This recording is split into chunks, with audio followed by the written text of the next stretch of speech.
Hope you guys can hear me. It's been a while since I've been live. On to play some Stellar Blade today.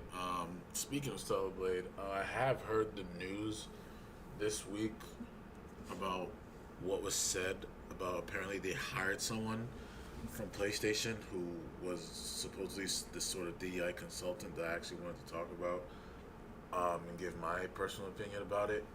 But hope you guys had a great week. Hope you guys are having. Hope you guys are had a good summer. Summer's almost over. Hope you guys can end off the summer with something fun. But yeah, a lot of things are happening right now in the gaming sphere. A lot of GTA stuff happening.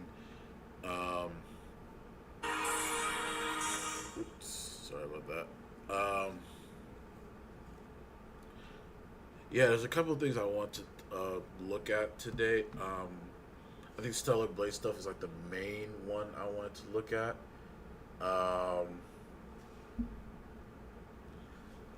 Because I do see a lot of people's concerns about it. But let's play this video. Because I believe Chiba was one of the first people to talk about it. So let's take a look at this video. This morning. Like, I did not want to see this. Like, Shift Up that's had just so much good PR. They have had the CEO retweeting fan art of Edie, basically not caring about cancel culture, cancel mob, and people upset with attractive female characters. They didn't care. And it was just like non-stop based commitments that we saw from Shift Up and the CEO of Shift Up. But for some reason, the company decided to make one of the worst decisions imaginable and hired an individual that has actively been harming gaming for over a decade. Don't believe me? Let me show you proof. So it was announced literally yesterday that this individual called Jerome Benzadon, he is now being hired at Shift Up as the head of global communications. The reason why this is very important and why this is bad news, why I'm starting off with such a negative bad news this morning, is because this man on his LinkedIn profile literally yesterday when this was announced. So I did see the photos of this when it was announced and the news started to spread. So apparently, hold on, let me look. Is that he had focus on DEI and ESG in his bio, and then when people started to discover this, he removed it to try to hide the entire situation. As you can see, So that was a big thing. Like he did try to remove. He started to remove most of the stuff of the DI focusing, all that stuff. He removed it from his LinkedIn, um, which you know, any fan, including myself, of Stellar Blade, and Shift Up in general, would be um, having a red flag going off in their mind when they see something like that. I totally agree. Um, I also think it's kind of weird that they actually hired someone like this for this position, instead of getting someone. Well, then again, this is for like global, so this is for like for them, it's for international, like outside of Korea. So I kind of understand why they need someone like this, but at the same time, I get I get why people are upset about this because why would you get someone like this, um, especially someone from PlayStation? Like you guys literally are not even being funded by PlayStation anymore, so that way you can make sure you can get your games on other platforms quicker. But I see the concern that a lot of people have. My opinion on it is not that it's not that I disagree with everyone, but I feel like people are taking this um, to an extreme level, in my opinion, especially since for what position he has. Like this is just to like help shift up globally, and I think what people need to understand too is like I I could be wrong, I could be wrong, but I don't believe he has any say when it comes to the creative stuff. When it comes to making shit for Shift Up and what can be put instead of Blade. I don't think he has any say in that. That's just my personal opinion. And the reason why I say that is because like um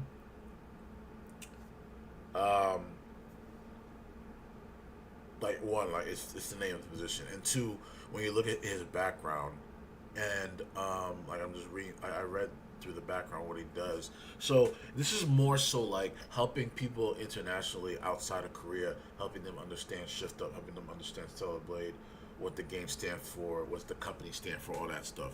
He doesn't have a creative say when it comes to the game. That's just how I personally view it. And another thing too, like if he goes against like Shift Up, like if he paints them in a bad light, like pushing some weird woke agenda bullshit, obviously they're gonna fire him and get rid of him. So, but I kind of see where people's complaints come from because this is how it starts. They get jobs like this, and then eventually people will come in and they'll have more of a creative say on these entities. Like a big example is what's happening with the Mappa and Netflix deal. Like Mappa and Netflix, they're working together to create content, and according to that deal, Netflix has some creative things that they can do in that. So that right there is a red flag because as soon as it says creative things that they can put in terms of writing or production, that's a red flag for me. But this, I don't see that. I don't see like anything in terms of like he can have a creative say in this. So that's why I'm not too worried about this. That's just my personal opinion on this. If you're free to disagree with me, but don't. I'm not too worried yet, especially with what Shift Up released during earlier this summer with the teaser for Stellar Blade. So I'm not too worried. Like I'm not too worried. this is what you look at now if you go to his profile. The point here is that this individual has actively been working with Sony PlayStation for 13 years. This man has also been working with Ubisoft and THQ, companies that have been actively pushing different agenda, narrative, and watering things down, making it dumbed down, all sorts of different stuff like that, really ruining gaming for a while now.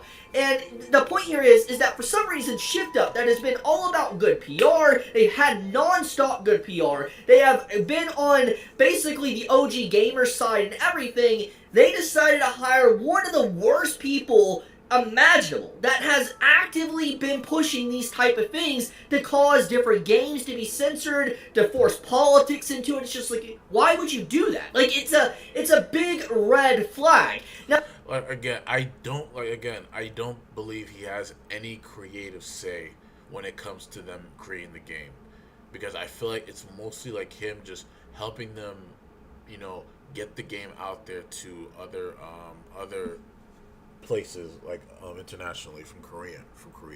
So again, I don't believe he has a creative say. That's just my personal opinion. I don't think he has a creative say when it comes to like creative choices.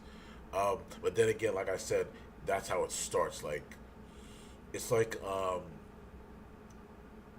it's like a roof leaking. Like one drop, you know, that shit will eventually become a puddle. Puddle will eventually become like a flowing stream or a lake, something like that. So right now, I would even say he's like a little drop. I would just say like, because here's my opinion. The only thing that gets me upset about the sequel for Stellar Blade, that I kind of wish it was still Eve. Like that's the only complaint I have about the game. Like, don't get me wrong, I'm excited for this new character Evie. Like I'm curious to see where the timeline is gonna take place, in terms from the first game and in this new story. Like I'm still gonna play the fuck out of this game when it comes out.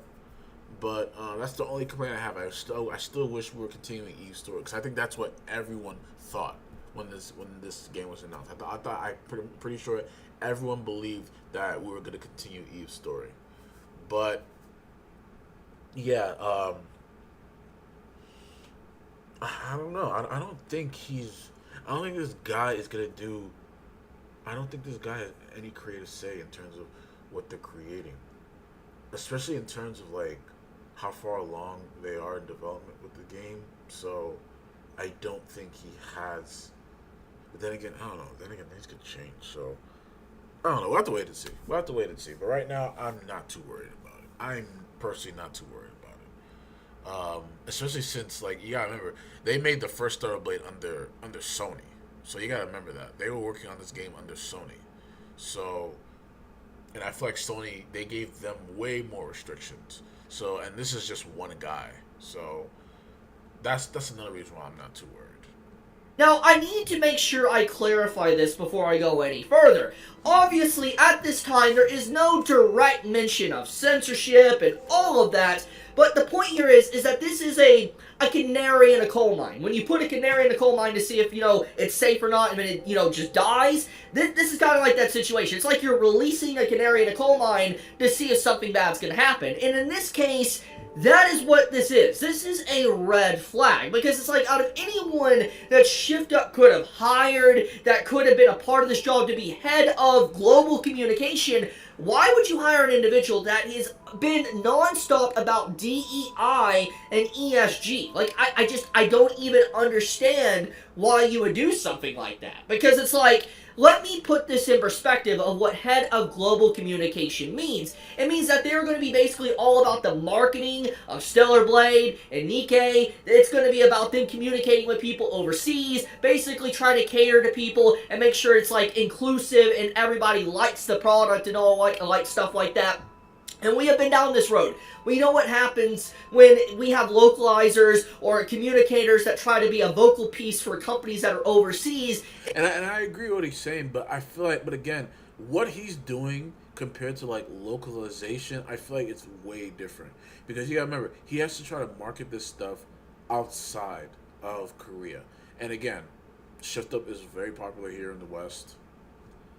They're popular in Japan.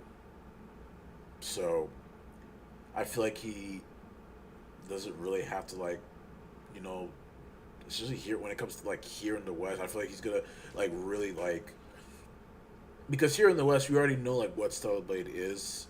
We know what Shift Up is. So for him to like market it in a way that's not in favor of the fandom here would make him look incredibly stupid and he'll get fired. So at that, we already know what to expect. If anything, he has to figure out to cater this to like more like smaller, more countries of like that have like, I guess like maybe like restricted rules when it comes to certain things, like Indian Indian countries, Arabic countries, Middle Eastern countries like that. So yeah, I remember too. Like they're not a fan of this whole woke DEI stuff. So obviously he can't market it in a way like that. So again, to China too. So again, I don't see this as an issue yet. That's just my personal opinion. But like I said, I understand both sides. I understand, especially the sides of people who are worried, because I do agree. I would be a little worried too, because again, it always starts with one. So, it's like a virus. But so far, I'm pretty optimistic. I'm still pretty excited. It turns out very bad. It's not a good situation whatsoever. I mean, let's look at anime, for instance, how anime and manga is treated. This is not a good thing. I think that in general, a man having this type of stuff in his description and then trying to hide it and basically not even mention it a day later, I think. And I do agree, him hiding it makes him look really suspicious. I do agree with that. Especially with him hiding that shit. Like that makes him look. But then again, it could be both ways. Like maybe he's actually no.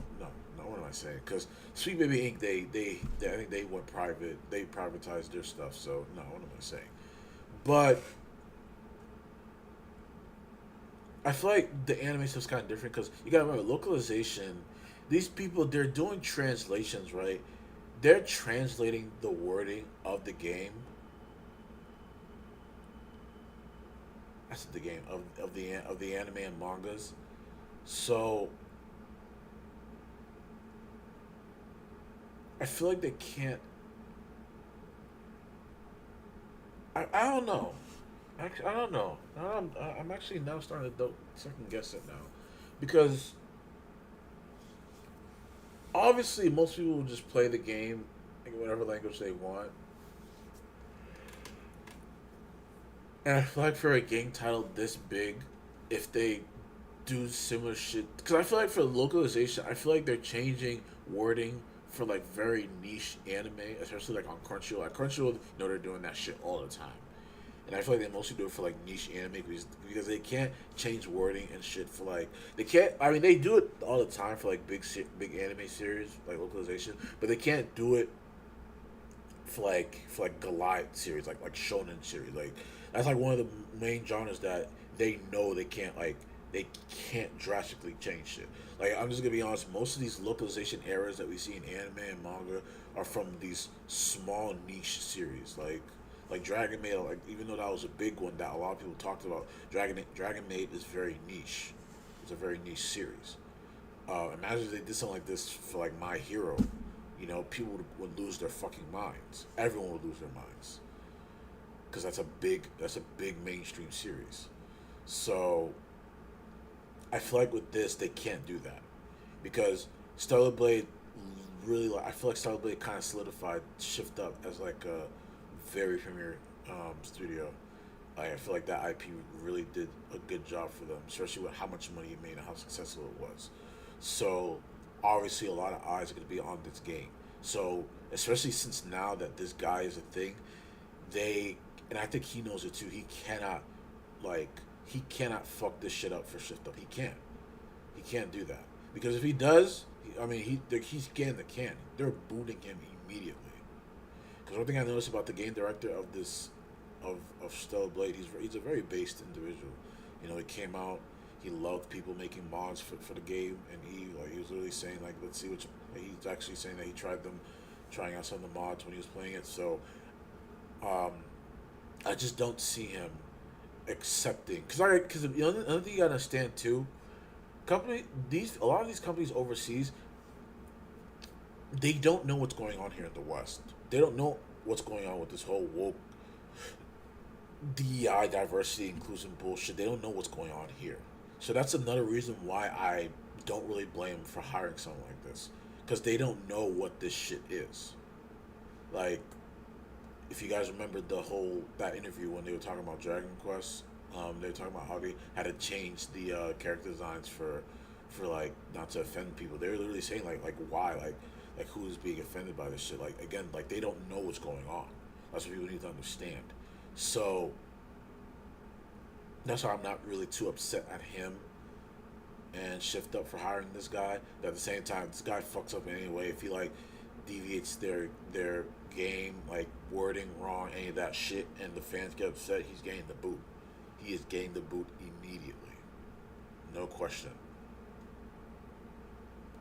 Really does say a lot. But the point here is there's two different directions that this can go, okay? The first direction is that this individual, Jerome Benzadon, he comes out swinging, basically saying he doesn't give a crap about what he used to work on, he doesn't care about DEI, he was forced upon him, whatever. If he makes an official statement like that, then obviously that would be a very good green flag, showing that he really wants to keep the integrity of what Shift Up is, what Nikkei is, and what Stellar Blade is. I think that would be great to prove everybody wrong instantly. But the other direction this can go is that this man might try to be silent or say certain things, trying to not really talk about it too much, and then we start to see gradual changes and shifts within Shift Up and also Stellar Blade and their other projects that they work on. Because I don't know why someone like this that's been communicating with PlayStation for so long would get such a role like this when we know what those roles can do to a company. So yeah, like, this is just... What a opening today. Like, what did I wake up to, man? I did not want to see this. I hope this isn't. And my biggest fear for this game is that I really hope Shift Up doesn't turn into what Sucker Punch is right now. Because Stellar Blade, the first game, to me, was like what Ghost of Tsushima was for Sucker Punch. And then Yote, we saw, I mean, literally nobody talks about Yote. I don't want that to happen for Stellar Blade Blood Rain. I really do not want that to happen. I think a lot of people don't want that to happen. So I don't, like I said, I don't think it's going to be like that. Because, again, we saw this happen to a bunch of studios. These studios, they hire people like this. They destroyed their studios. And literally, lots of people got laid off. Like, I need people to understand this. Stellar Blade, when it came out on PC, it became one of the highest selling games on PC ever. It became one of the highest selling games. Like, the game was so successful, they literally bought all the staff who worked on the game Nintendo Switches, the new ones. That's how successful the game was. So, I still think, I mean, obviously this game's going to have a boom of sales just by the first game, just by the success of the first game alone. Same thing with Spider-Man and The Last of Us. Like, that first game's going to have a boom in sales. But it's the aftermath we have to worry about, word of mouth. If the game's good, I mean, obviously we all know the story mode's going to be good. I mean, the gameplay's going to be good. It's just if the story's going to be good. I have heard people were upset about that AI music video that Shift Up did recently. I personally just felt like I wasn't too upset that it was AI. I was just upset that it just didn't look good. So I feel like that AI music video and a combination of this news does have people a bit sour right now with what Shift Up is doing. But we'll have to, like I said, we'll have to wait and see. Like, the actual beginning of the end for Shift Up, I really hope not. But we'll have to see. Honestly, I hope that Jerome Benzadon, he comes in swinging, he says he's not about that anymore, he proves himself, and I'll be like, you know what, good man, we forgive you and all that. I hope. But we shall see. So I will leave it at that. If you enjoy my content, please subscribe. It helps me out a lot. Leave a like on the video. Chibi out. Yeah, we'll have to wait and see. But I'm not too worried. I'm personally not too worried. I think that I want Stellar Blade Blood Rain to succeed. I need it to succeed. Because like I said, I'm still gonna play the fuck out of that game when it comes out. Like, I'm still upset that it's not Eve, but I'm still gonna play the fuck out of that game when it releases. But yeah, before we dive into Celebrate, I do want to take a look at this one more video. Eric July released a video. I wanted to look at this really quick. It's about GTA. Let's take a look at this real quick. The diskless future has been controlling the conversation. I've done a few videos. Obviously, we spoke about GTA 6, which, to be fair, So, just to give you guys a quick update, yeah, GTA is coming out discless. Um, there's gonna be an $80 version and a $100 version. The $80 version is literally the game um, with like a paywall of stuff that you can't do. You can't get certain accessories, can't get certain vehicles, certain missions are locked unless you buy the $100 version, which is fucking bullshit in my opinion. But yeah, GTA 6 is going to be coming out, and it's not going to have a disc. Another thing that's happening right now is that the game has been hacked, rumored in India, and there's someone who's releasing images and video of the game. I believe he released the map of the game, which I think a lot of people confirmed that it is the map. Not gonna lie, the map is pretty big. Um, it's pretty big. You have the main Vice City, then you have other cities like scattered around. It looks like an island, but they're saying it's a state. Um, but yeah, this is going to be the game already made profit. I mean, I think over 50 million people pre-ordered the game, from what I understand. So the game made a lot of money already. Um, there's still the sales when it releases. They're still online. Like when online finally comes out, people are gonna finally buy the game. And there's the big one, in my opinion, PC sales, because PC sales is going to be huge for this game. You have people who like to play the role-playing servers, mods, 5M. So it's good. That PC is going to be a huge release for this game. It's probably going to get its release next year, probably around the same time. If I'm being honest, maybe summertime. But yeah, let's take a look at the physical media disc. it is the arguably most, I guess, highly anticipated game of all time, and it really does amplify this conversation because of it. You know what Sony has recently stated, what they're planning to do. We don't quite know what like Microsoft is going to do as it relates to physical media, but that's the conversation. Everybody's talking about the diskless future, and I'll say this much, okay? I do believe that in general, this is just kind of what happened. We took the convenience element about I'm just talking about more so collectively as a with technological growth in developed countries, where convenience became a thing to marvel at, and it's very difficult to. Though some people did call it, but it's very difficult early on when this technology starts to roll out to see kind of where it's going to go in the future, right? Very difficult to see. But that's basically what happened. People traded the convenience, and they didn't really see kind of the end game here or what would happen. And I'm not even suggesting that people did this in like a nefarious way at all. I'm just saying it was kind of the natural progression, as you can download these games with relative ease, and on whether it's Steam and they obviously. So another thing. So here's the main thing people need to understand. So the one main reason why the guy hacked the game is because people. I guess he wants Rockstar to create a physical disc version of the game, which is understandable. And I'm just gonna be honest. There's a lot of people supporting him, but the question is, will Rockstar bend the knee to do that? Especially since the game is supposed to be releasing like 3 months from now. So I don't know if that's gonna happen. If they do a disc version, they would have to push the release date. Actually, no, they won't push the release date back because people will still buy it digitally. So because people just want to get their hands on it. But I don't know. I don't know what's gonna happen. I don't know if they're even gonna bend the knee and do that.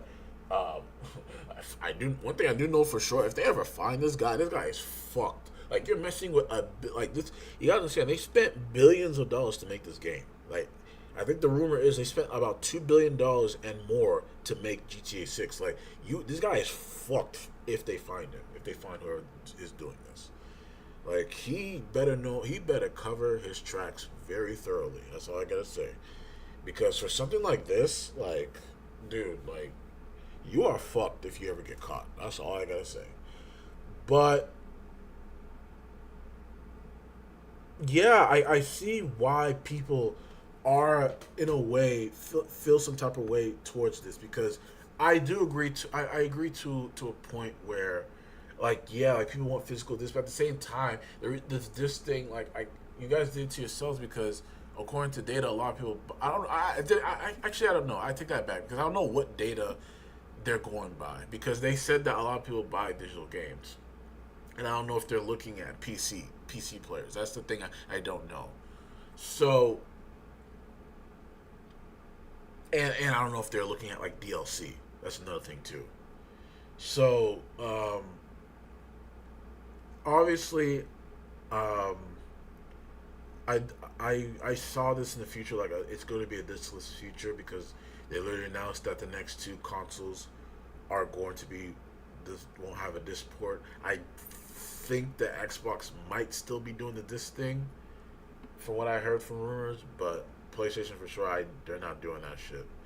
Like as soon as I saw the PS5 Pro, like they literally say you have to buy the disc port separately. I already knew that they're not doing a disc for the next console. Like I saw that coming.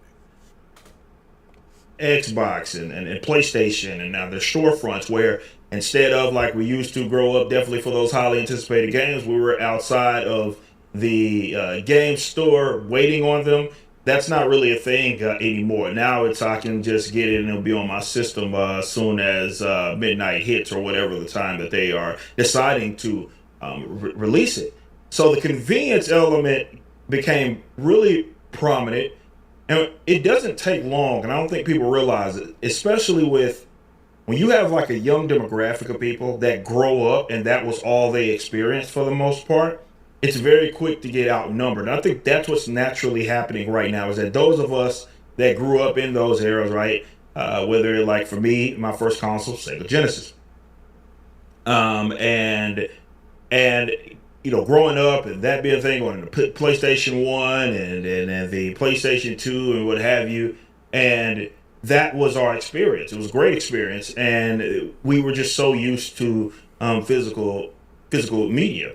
And then you start entering into these next generations.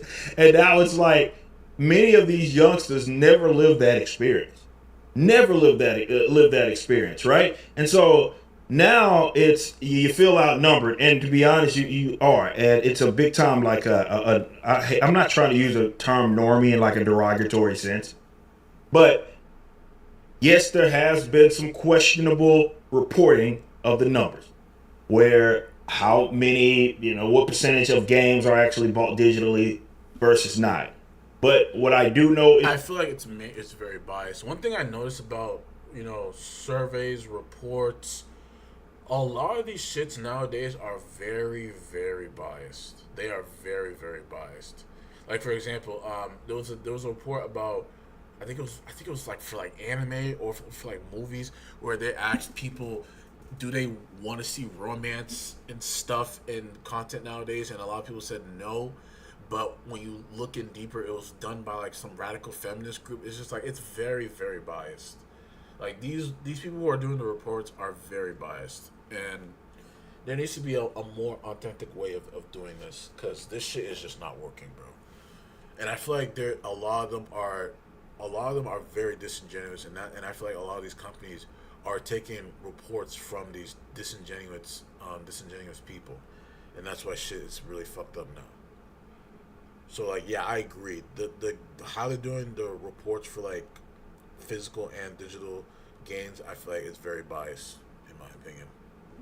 is that a significant amount of people, the majority of them, are trending towards digital media. And so when you're a company like that's a mega corporation and you're deciding what to invest in, especially with your next console, you're taking all that stuff into consideration. And so I do wonder what's going to be the outcome of all this, right? Even though, because this is the true reality, especially when you look at a website like a Twitter or something, you know, or even then, they can ratio pretty much everywhere. They can do a live stream and all the comments are talking about, no this, no buy.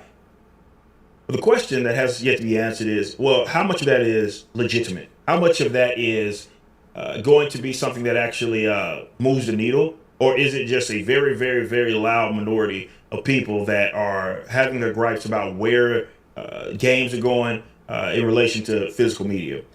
I guess time will tell.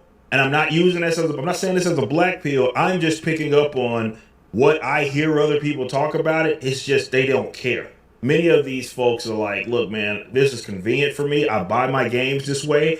And if they don't have physical media or physical disc tied to their systems, it doesn't at all matter to me. And so that's how many people think. And if it keeps going that way, yeah, that's exactly what we're trending in. Now, do I think that it's a fight worth having? Absolutely. 100%. I think education is very important. I think telling these youngsters and expressing the reality of why physical media is important and what you end up losing or what you risk if all games start to move in that format. That is absolutely worth fighting for. And I think, yeah, you should be. If this is something that you believe in, you should be fighting for it. And I get it. In the same respects, I also am very aware that there's, again, all it takes is just a couple generations, or a couple of youngsters, man. They grow up, they become adults. When they were growing up, this was just never a thing. Even though in our lives it's a relatively new phenomenon, but it's not. It was never a thing, right? And then they get old enough, they have children, and it's like whatever. So yes, it's something worth fighting for. Do I fear it? And tell you what, I try to lead by example the games that, or excuse me, the comics that we make here, right? Like we have done digital media, but we roll them out like in a couple of weeks, right? We'll say, hey, you can get these books; they're available and they're DRM free. That's the one thing I always get physical. Comics, manga, I'll always get them physical. I'm not into that digital shit. I'm just gonna be honest when it comes to books. Actually, reverse digital is like I collect a lot of art books. All of my art books are physical. I'm really upset that the Stellar Blade never released a physical art book. That's the one thing that really got me upset about Stellar Blade. It's good to see you here, Silver. I did not see you in the chat. My apologies. It's good to see you here. But yeah, that's the one thing I will never get digital is art books. live right now. If you want to check that out, you want to kind of test the waters. But we prioritize physical books, and thankfully, at least the American market, Eastern market is completely different, but the American market, at least, they prioritize physical books. So I'm a big advocate of physical media, but I'm also an advocate of markets, and I do believe that we got to make better arguments. I got to become more convincing. I'm not talking about in the way of leaks or anything like that. I'm just saying I don't think you're going to ratio Sony out of changing their minds. Here's my opinion about physical, especially when it comes to physical books.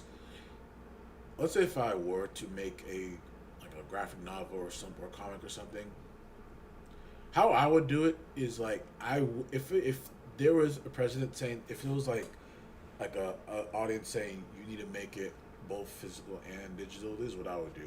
I would make the entire book like uncensored, all that shit, physical, colored, like fully colored, and then I'll do like the digital version, black and white, and censored.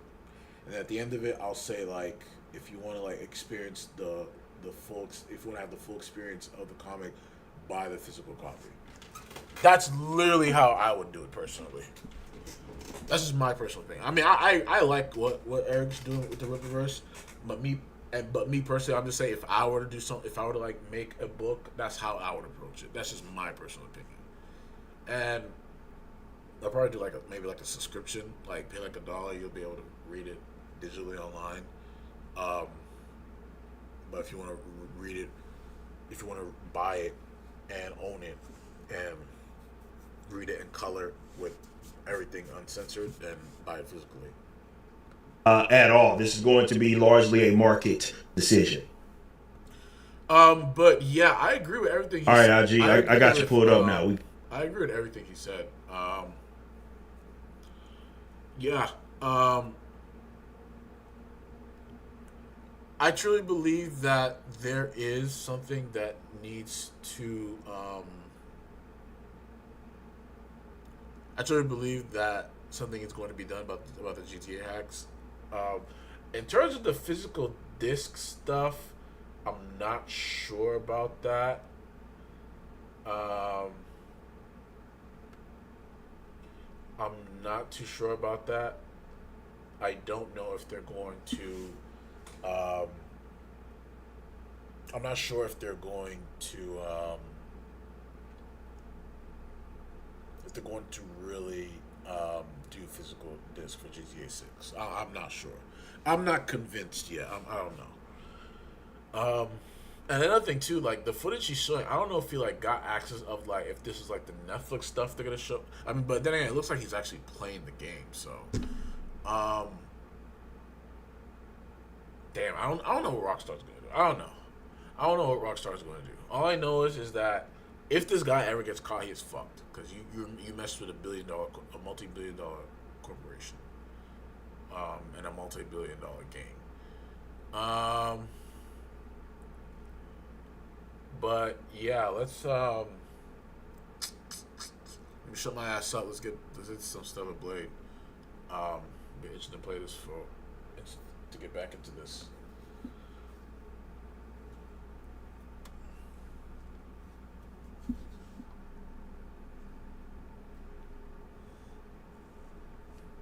There's a couple of mods in there. I hope the mods work.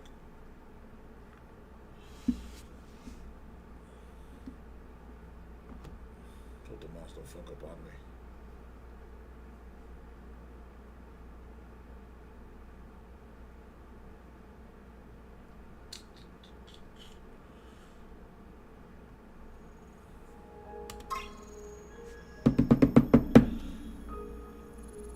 I'm still upset it's not going to be Eve for the second game, but I mean, the new character looks exciting. Can't wait to see what the world she's in, what it looks like. Still gonna play the fuck out of that game.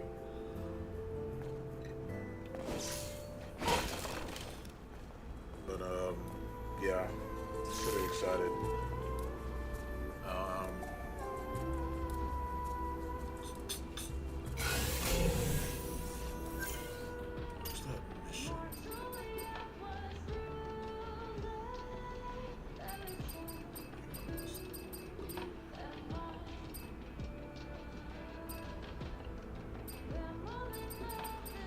Trying to do that.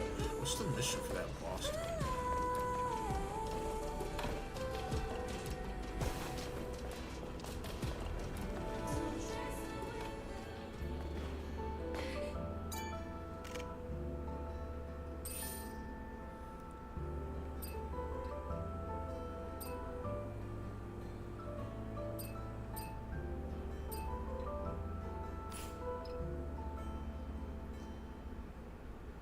I'm trying to do that boss down there. I'm trying to remember what that mission is.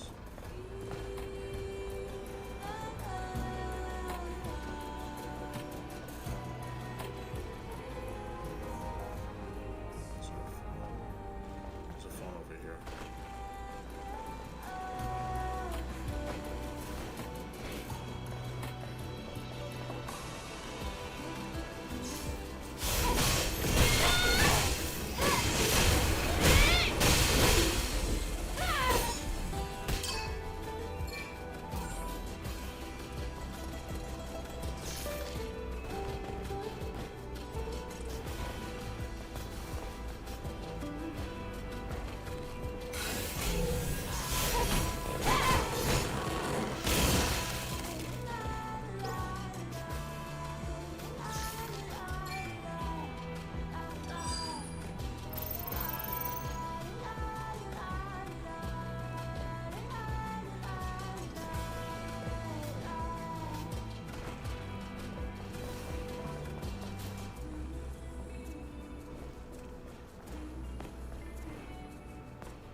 mission is that?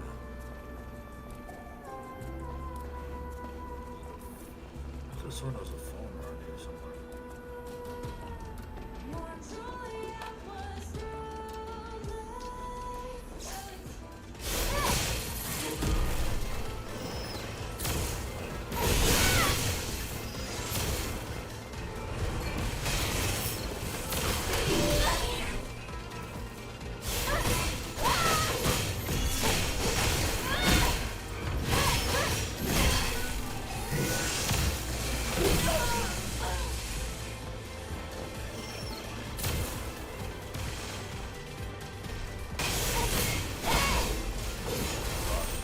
I hate those shit so much. Oh, these things came.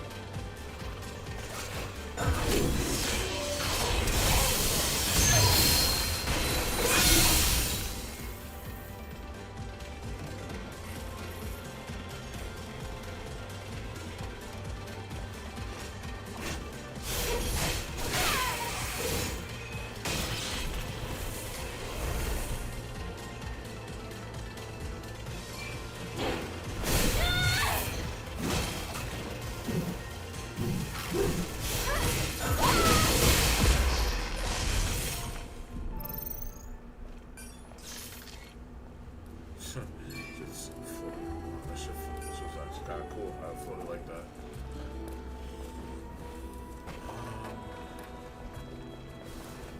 If I go down here, will it let me do the boss challenge?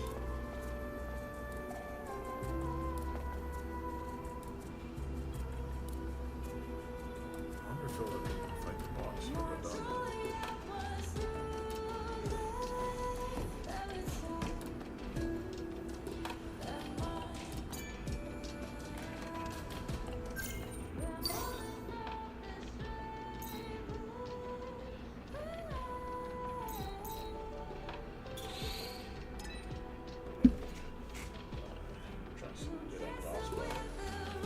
That's the main thing I'm trying to do right now is fight that boss.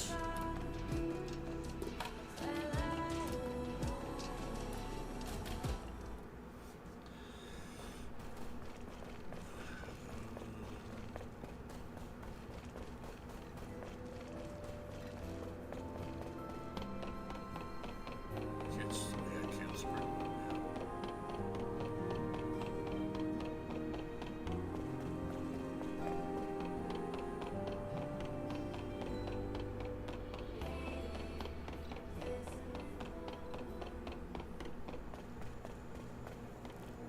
Oh, you're back.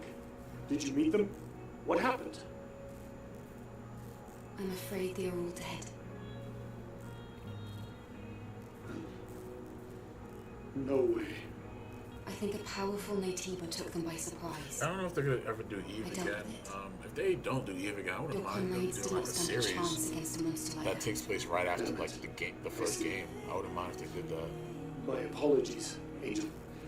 I've been hoping for their safe return ever since I lost contact with them. I'll report to the captain. Thank you for retrieving their memories.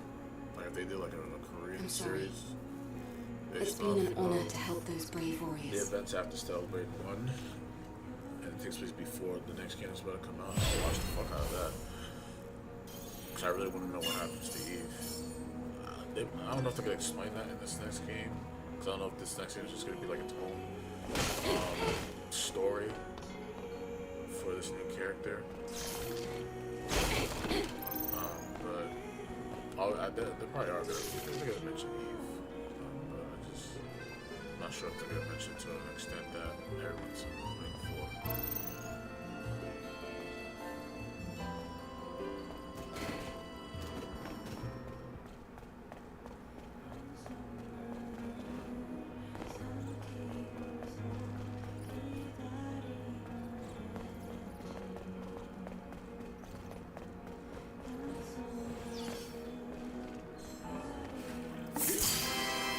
How can I start that boss?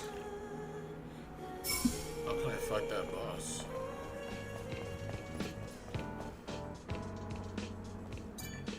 Looks a little sloppy, but it should be useful in understanding the city's current status.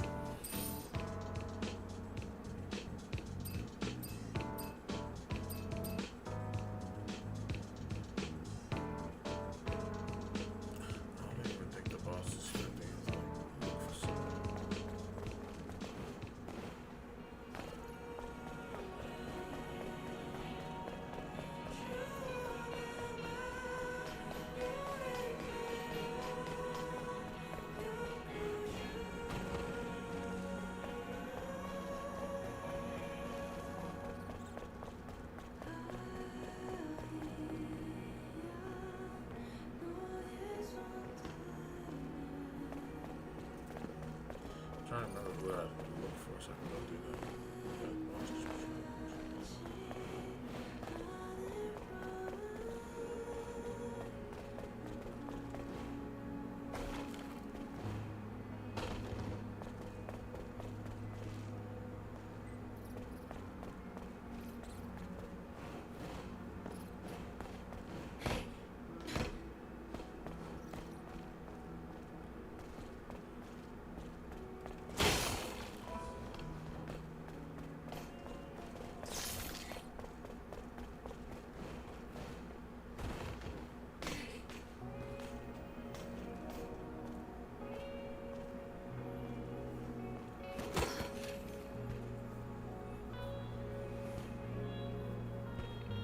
No, they do.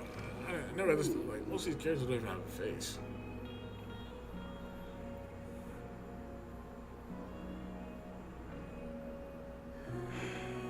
How dull.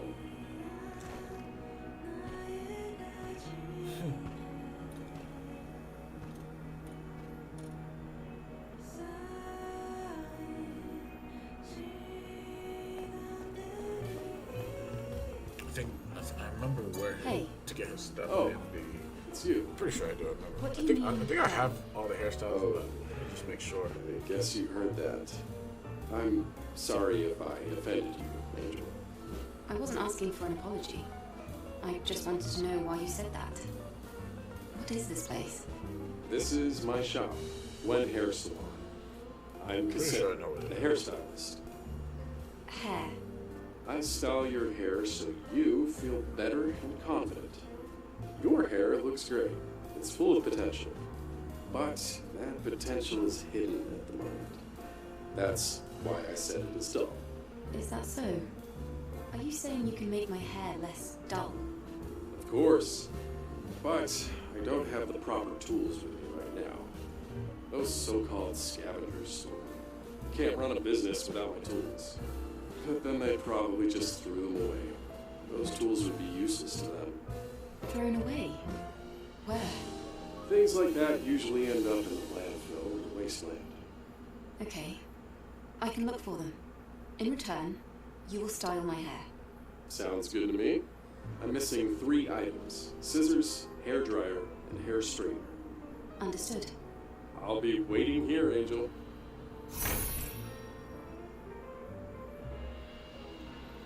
I think I know where they are. I'll do that, but I still want to do that boss battle. I think there's a mission attached to it. I have to like start that mission first before I can like go to it. I'm trying to remember where do I go to like do it?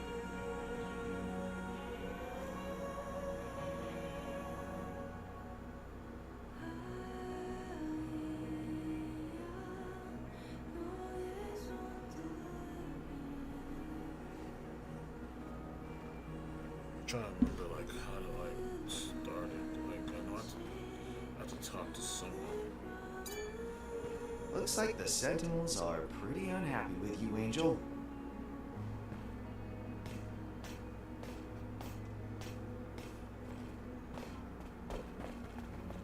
I'm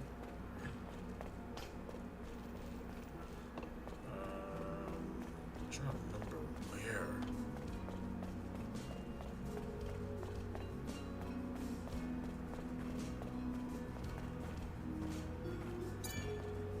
Welcome. Sisters Jen. Oh, Angel. I didn't know it was you.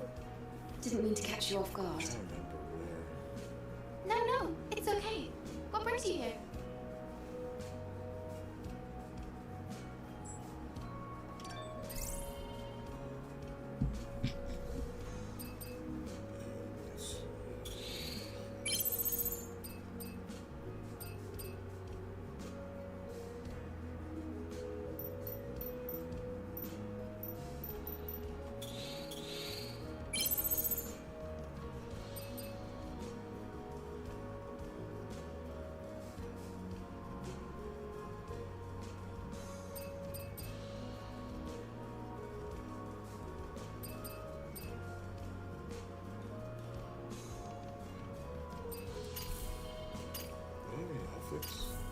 think I have all the outfits from her.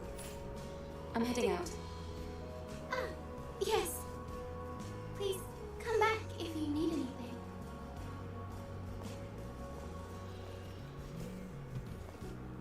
I think I have all the.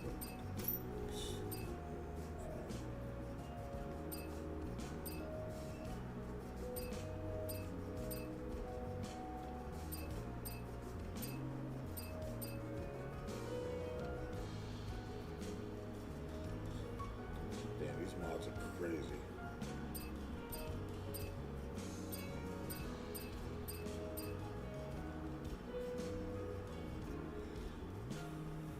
The blue version. I wish I could like mod this one. I still need to find the blue the blue colored version of this one. Like I still need to find that one.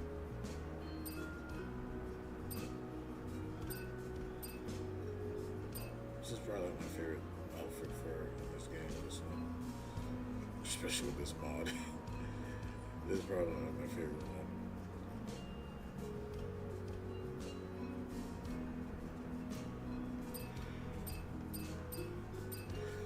This is pretty crazy too.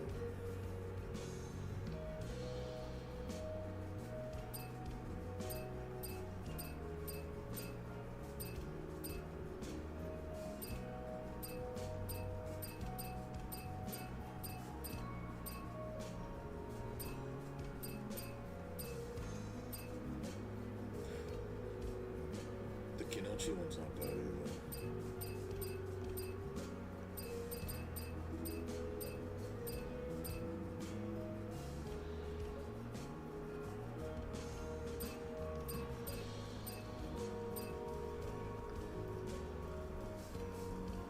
There's another one I like.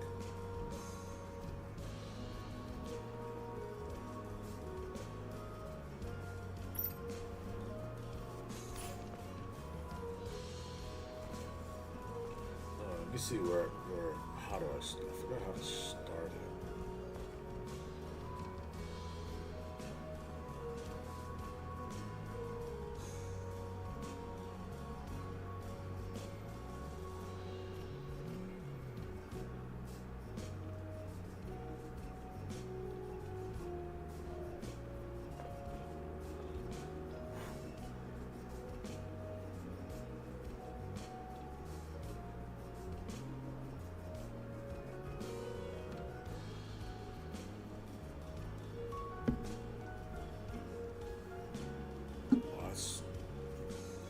Let's go for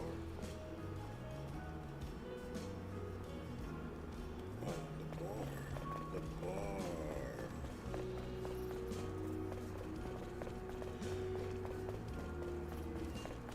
That's how you start.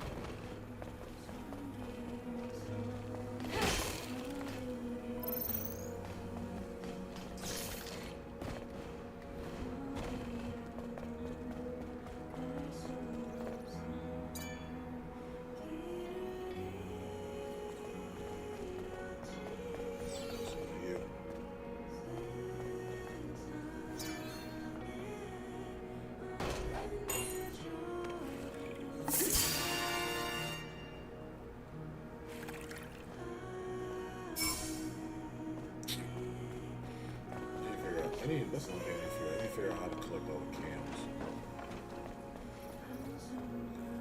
And I don't know why they keep giving you the same cans when you find a new one. I don't know why they keep doing that.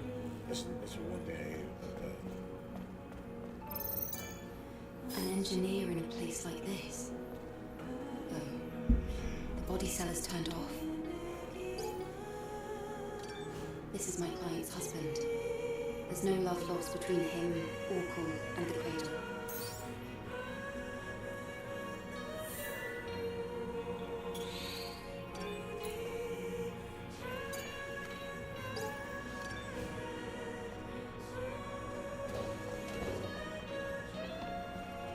Another thing I like about this game is the music, man. The music in this game is so good, man. It's the angel. Don't bother me. Mind your own business.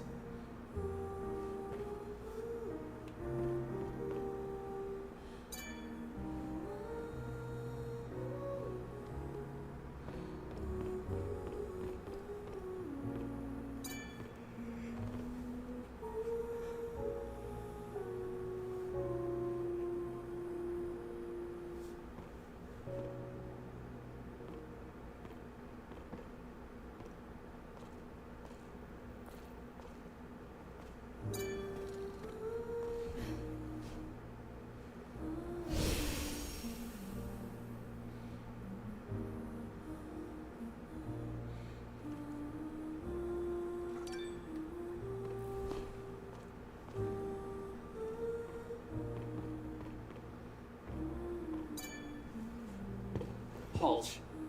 This is a restricted area. I haven't seen you around Zion before. Wait. I'm an airborne squad member from the colony. Huh. So you're an angel. What brings you here? Yeah, the mods are crazy. Wait, can you not hear the stream right I now? was curious about the song coming Silver? from inside. I heard the Prophet gave you permission to enter the city, but of course those who've lived in the comfort of the colony don't know anything. Let me know if you can hear the stream properly. I apologize if I've caused you trouble. Enya, you okay?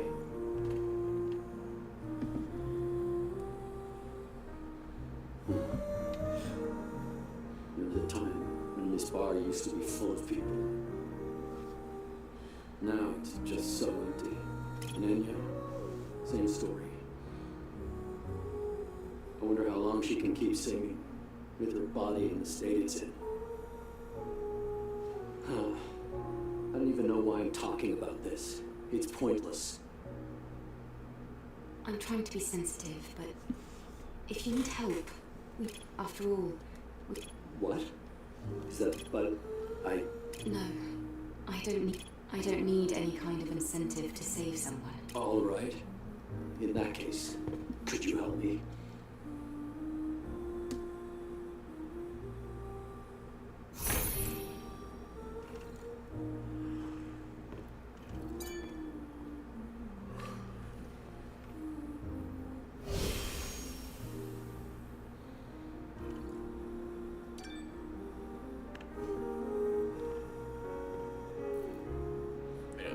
Music in this game is so good, man.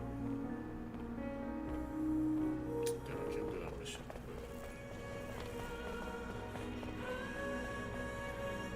Can't do that mission.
Let's head back to the wasteland.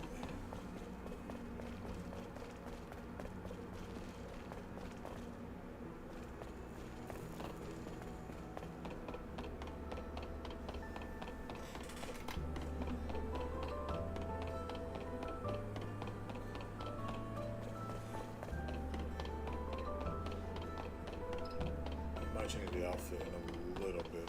Yeah, we'll keep it the same. I want to go to the wasteland too.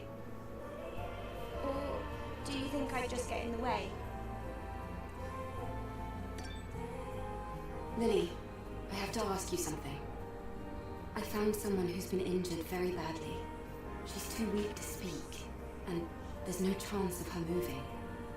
The technology here won't do. Do you think you might be able to help somehow? Well, yes.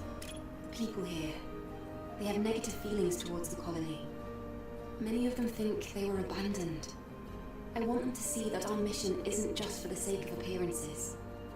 Our mission is to save mankind. Ah, yep. Typical Eve. I can give it a try, but I can't guarantee a complete recovery. Also, there's a lot... I understand. Just tell me what you need. I'll send over the list.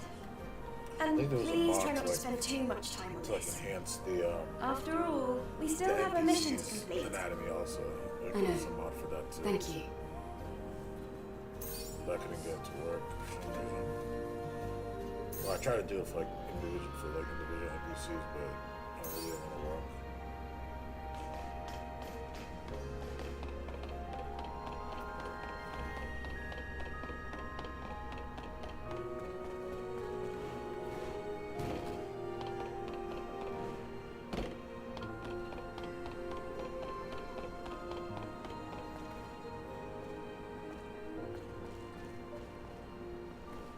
I mean, there was that I tried to use, but it's like Angel, like, you'll need useful it didn't, information in order to it operate didn't want to outside work. of The Zion. game didn't want to launch. For some Did reason. you know that there is an information? I think it'll be worth it for you.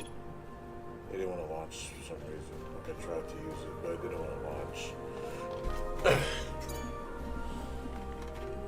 So I tried to like do it for like Lily and like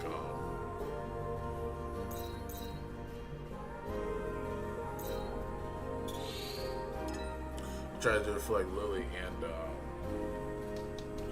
Raven, but it didn't want to work for some reason.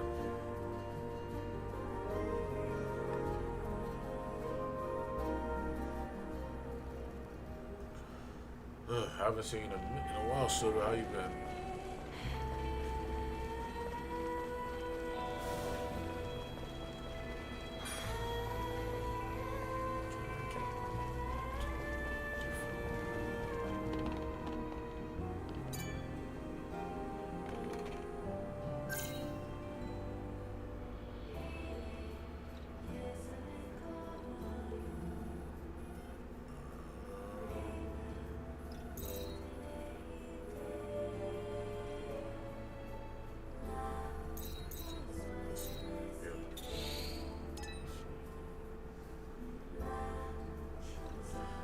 Setting and drawing, yeah, it's good to hear.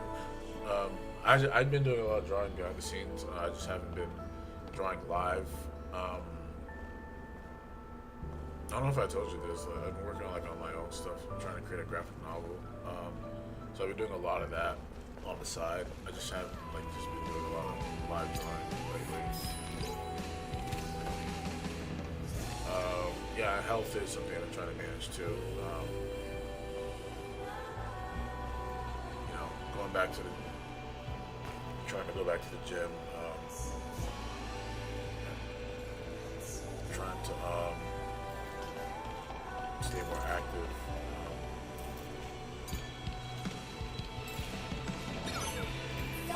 That's good.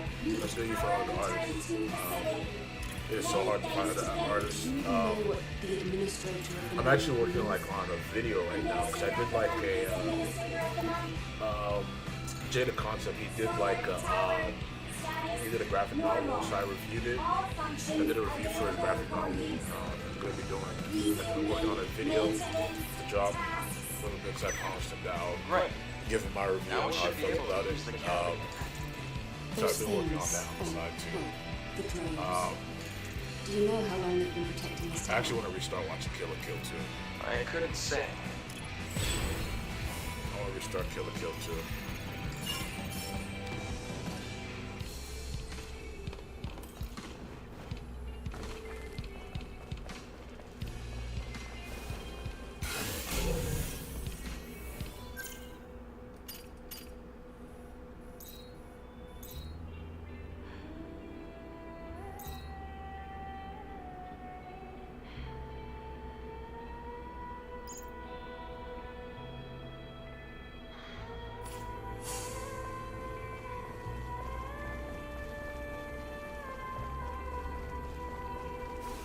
Yeah, I need to rewatch Kill la Kill.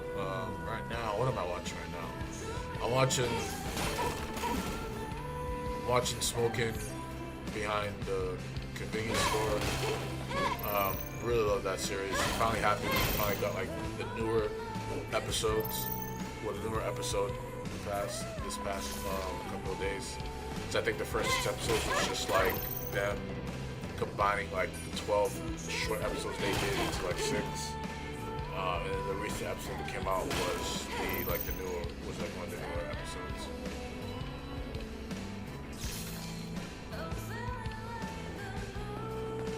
I've been watching that. I've been watching. What else am I watching this season?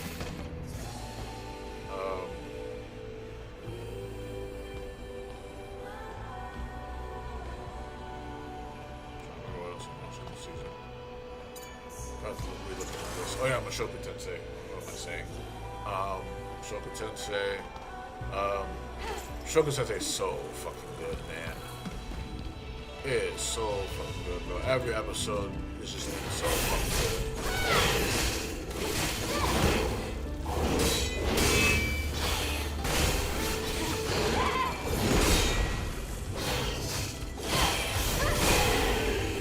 Every episode of Mushoku Tensei is good. So good, bro. Highly recommend you start the anime.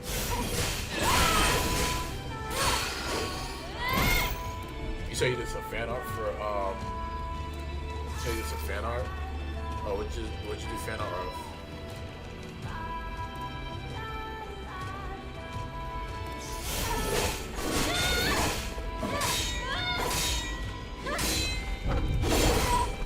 Wow, I forgot I watched that.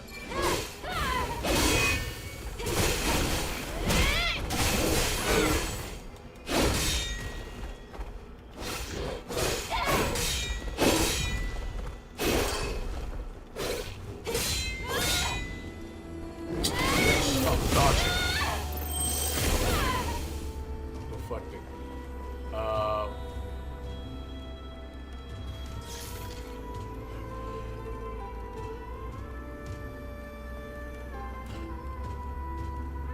Yeah, that's why I like Mushoku Tensei, man. It's just like, cause I like ReZero too, but I'm just gonna be honest. I like Mushoku Tensei better because I don't know. I like the development of this character, and I think it's really cool that they actually built the family. ReZero, I don't know, like ReZero, the first season, I just found Subaru's character to be very annoying.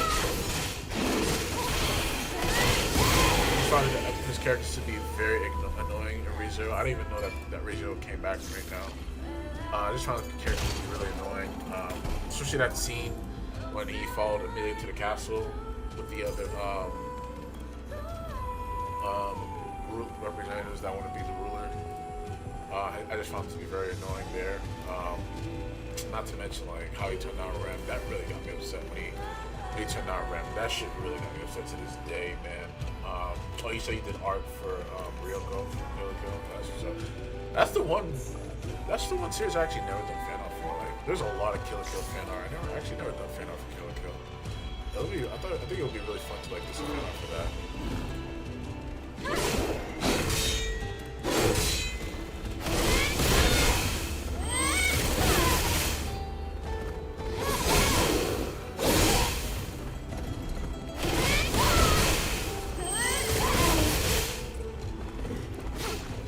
I mean, I like, one thing I'll say about Subaru is,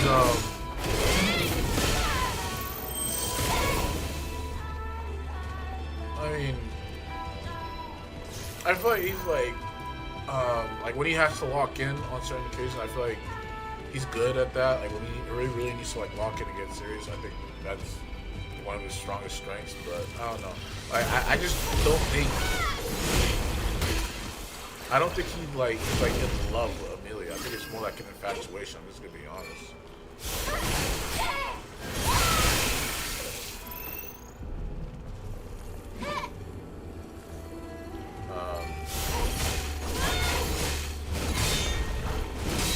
I have my theory about Amelia's character in general. Like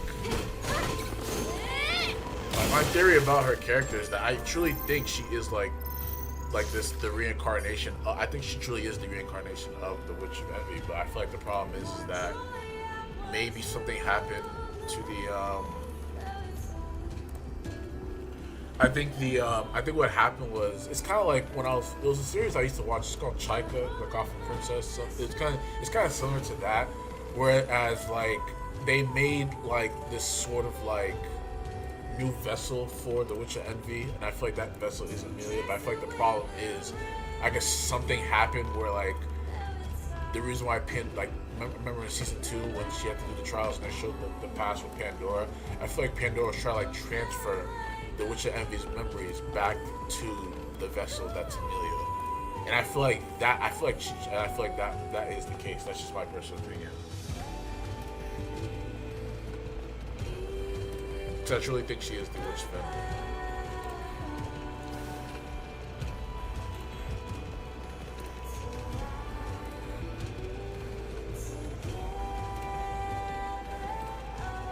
That's just my, that's just my personal opinion about it.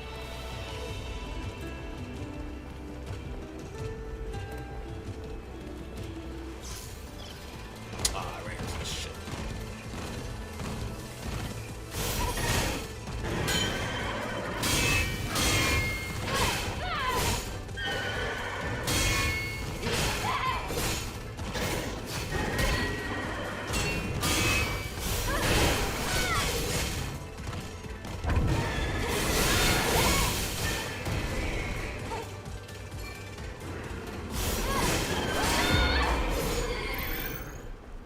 I truly believe she is the Witch of Envy, and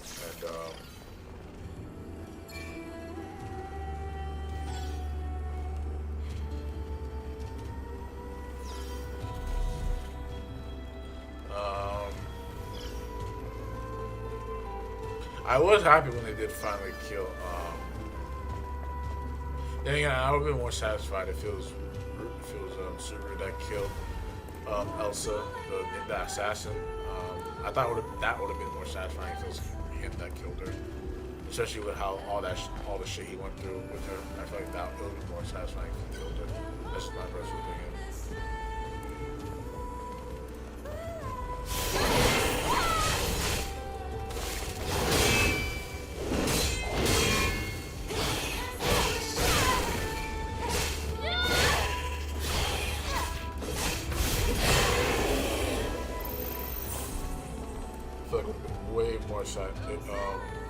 Oh shit, I didn't see this dude.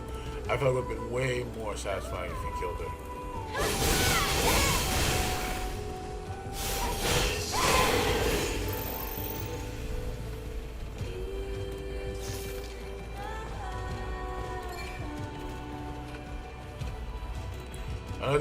Another thing that I think would make the series interesting too is that if Reese, I don't know how long he'll have the Return by Death thing.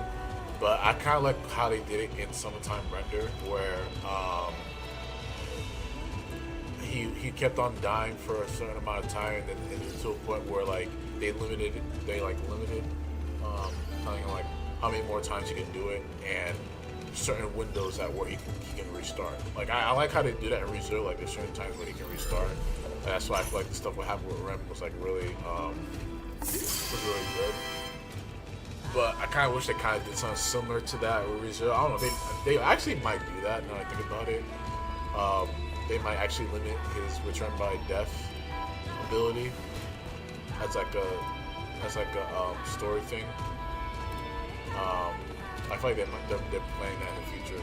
Probably like towards the end, like maybe the last arc, like maybe like towards this when the series is coming towards this finale. That's when his power is gonna start getting limited. Like you only have like 3 more times to return by death. After that, the next time you die is permanent. And I feel like it's gonna come with like some major repercussions. Like certain characters are gonna like stay dead, shit like that. You know, that's the one thing I hope that the story does. That would make sense. Because the one thing I do see, he's not gonna have that return by death power forever. He's not. Like it's either gonna be taken away from him or it's gonna be limited. Like from what I said, like he's gonna have. It's gonna start shrinking in terms of like his window of how many times he can come back. So that's just my personal opinion about ReZero. Ah shit! Ah.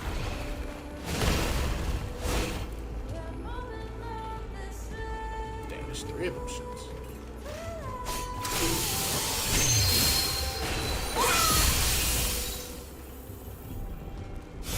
But he's not gonna have that power forever. He's not. Like, you can't convince me in saying that he's gonna have it forever. He's not, because that would just make him too. Yeah, exactly. You gotta raise the stakes. Yeah, exactly. That's why I liked it how they did that in Summertime Render. Like, because the summer was ending, and they were like giving you like you only have a couple more times for you to return. After that, that's it. Like, I hope they go that route.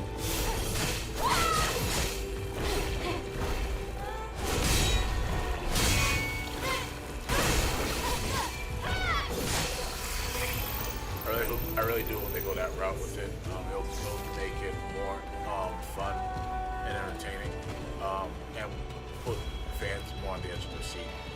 I'm really happy they didn't give Rudius that ability because I don't know, for some reason Mushoku Tensei, the one other thing I like about it too, I feel like as a kid, I don't know, this is my personal opinion, I feel like as a kid he was a bit more OP in my opinion.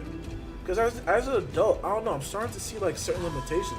Like I'm happy that he lost his arm while fighting the Hydra when he was with his dad. I'm happy that they kept that. Like at first I thought he was actually going to be able to heal his own arm back, but I'm actually happy that they left that as it is.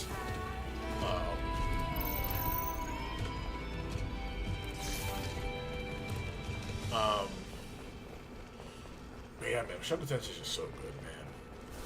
I can't wait till they get into the Orsted stuff, man. I can't wait till they do that, bro.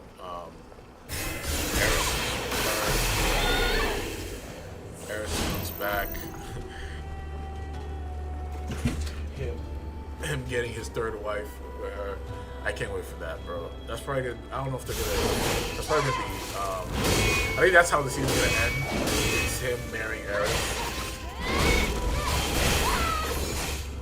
Yeah, that's how the season's gonna end. I think it's gonna be him marrying Eris. I think Roxy's probably gonna have a kid by the end of the season.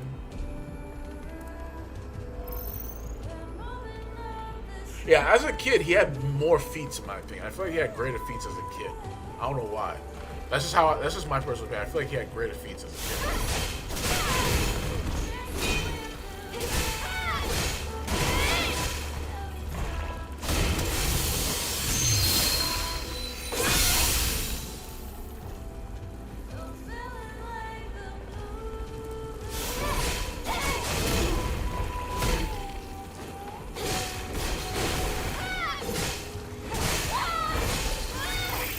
I feel like he had way better feats as a kid.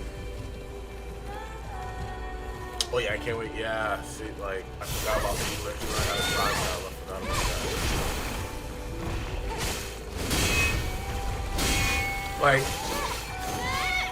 Like I like how they make Rudius OP, but he's not like invincible, you know.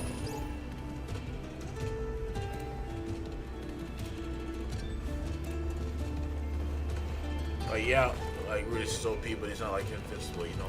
Like they didn't make Rudius they didn't make him like Reinhardt, like from ReZero. That's one thing that I appreciated. They didn't make him like him.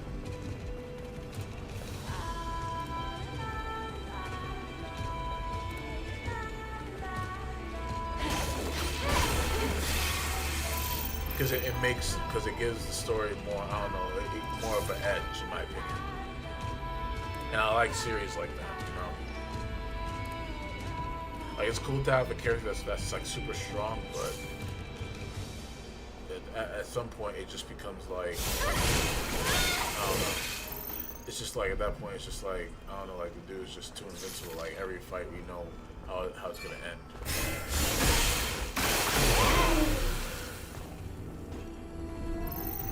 Even with the side characters, like Sylphie, she's not overpowered. In the beginning, I thought Rouger was overpowered when they were traveling with him. I thought he was a force until they ran into Orsted. That's like changed everything. And even then, like even seeing what Rudius went through with Orsted, even at that, I don't even see Orsted as like something overpowered. Because I feel like at some point when he fights him again, even if he doesn't defeat him, he's gonna at least like hurt him. Like even when they first encountered him, Rudius was able to injure him a little bit. So you know, I like shit like that. Like I like that if there's an overpowered foe that you have to take on, I like to see the characters work towards it to, you know, gain the upper hand towards them. Even if it's just by an inch or a little bit, you know. And I don't want, and I hate seeing like how characters just come up with some of these bullshit ass power ups out of nowhere. both hero or bad guy. I hate those shits. They're just so stupid and gay. Like, it only makes sense if it was like preluded to, or if it makes sense to the story itself. But if it's like something random out of nowhere, like it to me, it's bullshit in my opinion.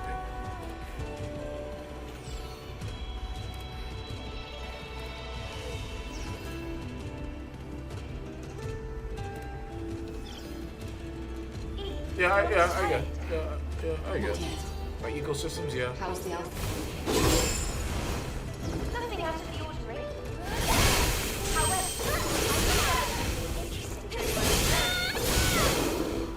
Like? it's a secret for now. You'll be the first to know when I have results. Okay, I'll be ready.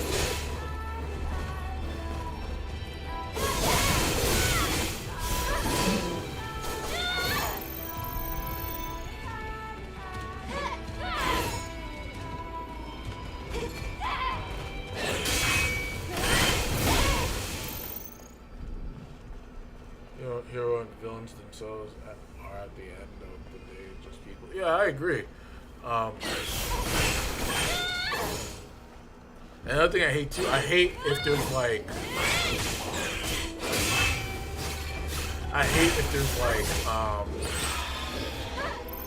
there's like a serious conflict, but there's just like this super powerful being around that can like squash it in seconds, that's on their side but just doesn't really do anything. To me, it takes away the like, you know, the consequences and shit, you know, things like that, you know. That's why I hate Dragon Ball Super, because like they're fighting like these super powerful guys called like beings, but then you have characters like Whis and Beerus always around who can literally squash it in just seconds but won't do anything because of like some moral high ground. But at times you'll see them saying, alright, I have to step in to do something, but then out of nowhere some bullshit happens. Vegeta gets like power up out of nowhere. Like Dragon Ball before, it made sense because they didn't really heavily rely on the Dragon Balls to resolve their fights and shit.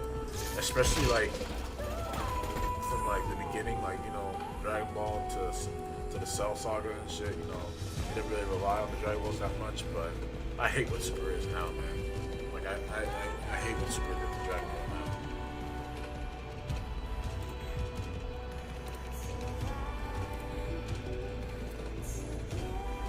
Like, make something a legitimate threat. Like, if you're gonna have Whis and Beerus like to be a thing, then don't have them on Earth all the time when you're fighting like this super exponential threat.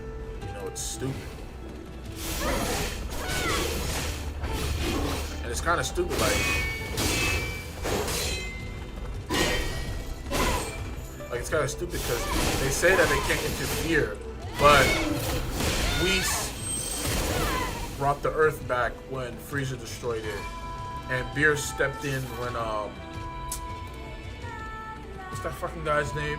That Supreme Kai who became Goku Black. I forgot that guy's name. Like, he stepped in with that and destroyed it. Which people argue, like, you know, at that point it is in Beerus' place to interfere because it's his universe, but at the same time, like, the Whis shit made no fucking sense. It's like, bro, you're not supposed to interfere with that shit, you know? So it just contradicts what their purpose is. So yeah, like I hate shit like that. That shit's so stupid to me. Yeah, I don't like Super at all. I don't like Dragon Ball Super, Daima. I don't give a fuck. I'm not a fan of them shits, bro. Like, in my honest to God opinion, it is why I always tell people to rewatch GT. GT is more of a faithful sequel to Z than Super is, in my opinion. I will stand on that until the day I die. It is more of a faithful sequel to Dragon Ball Z than Super will ever be.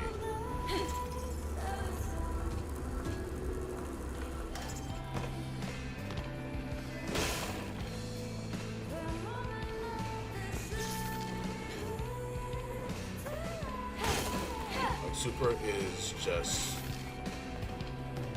it is a watered down version of Z and original Dragon Ball.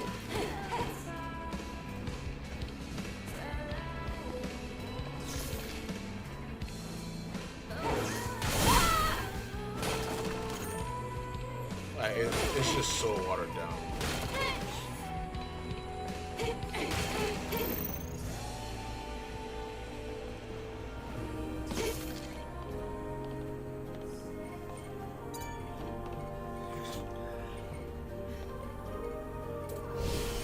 Yeah, that's the main reason. Yeah, see, that's one of the main reasons why I like GT. It kept, most importantly, it kept Goku, especially Vegeta. It kept Goku and Vegeta's characters the same. If anything, Goku's character evolved. Like, I don't know, man. Like, arguably one of the darkest moments I've seen Goku. Like, in terms of like his character becoming, especially during that Super Saiyan 4 transformation. Like, the way this dude was talking to Omega Shenron was crazy. Like, I remember Omega Shenron said that comment about the about how he destroyed, about the cemetery. Like, look at this landscape. It looks like a cemetery. And then Goku's like, all we need now is a body. Like, bro, Goku would never say shit like that.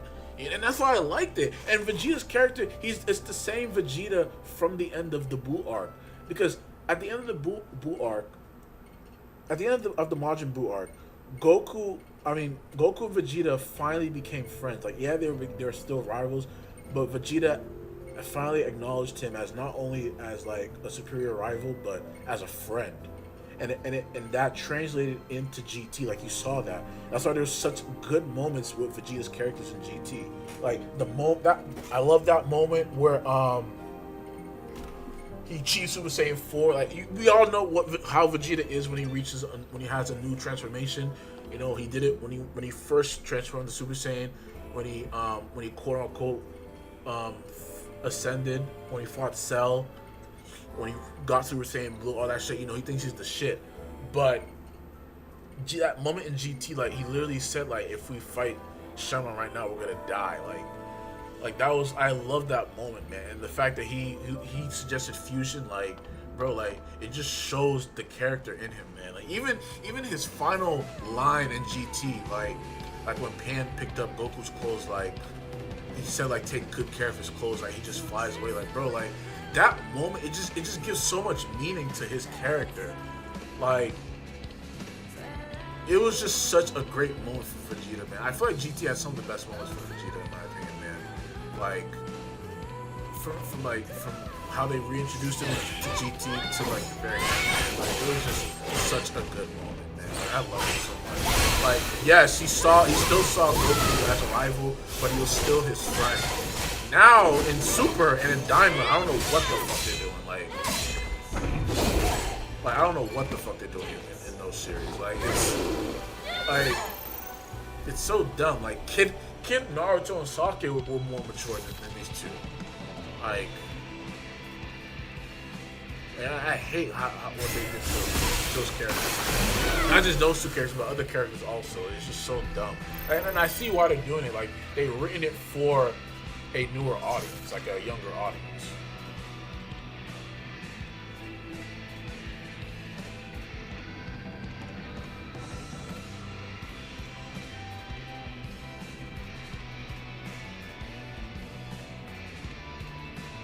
Yeah, that's another thing I didn't like about GT. Like, we didn't get that much of Oob. I do agree. I think it was cool that he merged with Majin Buu. I think that was really cool. But at the end, it's still, like, you know, we didn't see shit after that, bro. Like, after that moment, we didn't get anything.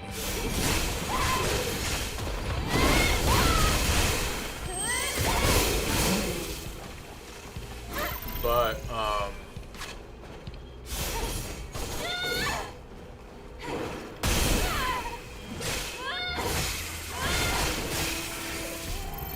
yeah,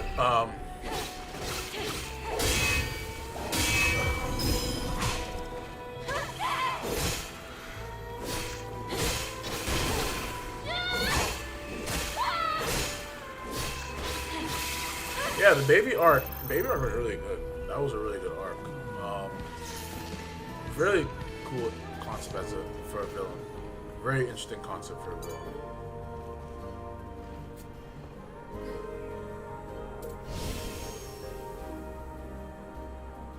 Yeah, what they did with the Doctor Who made him confusing, and I don't know why they made him look so much like Dr. Gero too. That's nothing I didn't understand.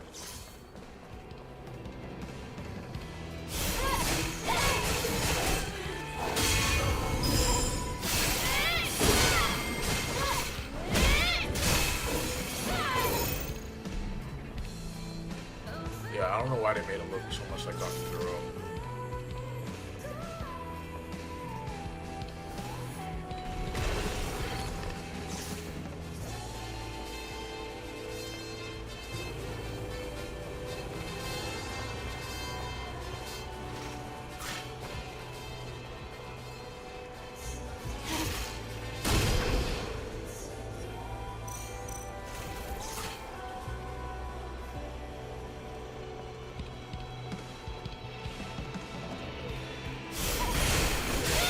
Only gripe.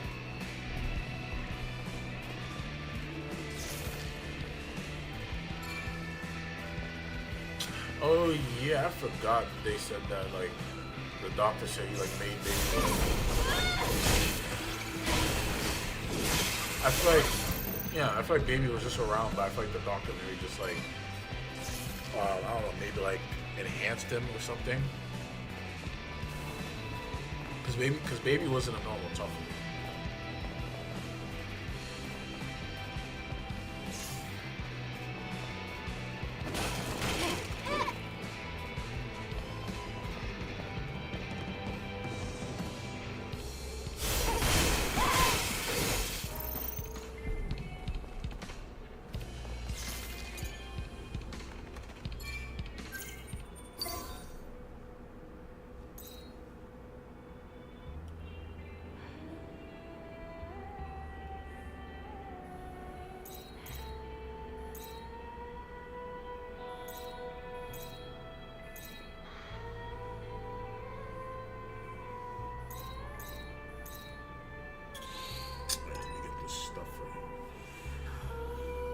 But yeah, I can't watch Superman. The only reason why I watched, because I remember when it first came out. Yes, it is. Like I remember when Battle of Goth came out. Even when that came out, I wasn't a fan of it. It was just like I wasn't a fan. One, I wasn't a fan of the animation. Let's get started.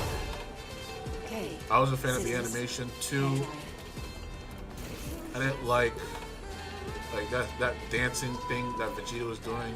That's all I knew. It was just like, yeah, this is not the same Dragon Ball.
Yeah, I'm not gonna lie, Baby was a hypocrite when he, like, in terms of like taking over Vegeta's body. That was pretty hypocritical of him.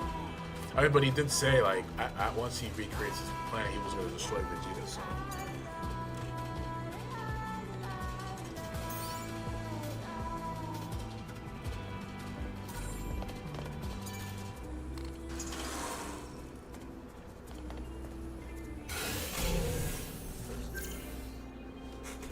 Yeah, I didn't like Super since day one, man. Like, I just couldn't get into it, man. Like, I couldn't get into that series. I watched the Battle of Gods, Resurrection F. I just wasn't into it, man. Like, they did Super Saiyan God. I'm like, okay, good, red hair. Then they did Resurrection F, Super Saiyan Blue, and I'm just like, oh, okay, so I'm guessing this is like a master version of the Super Saiyan God form.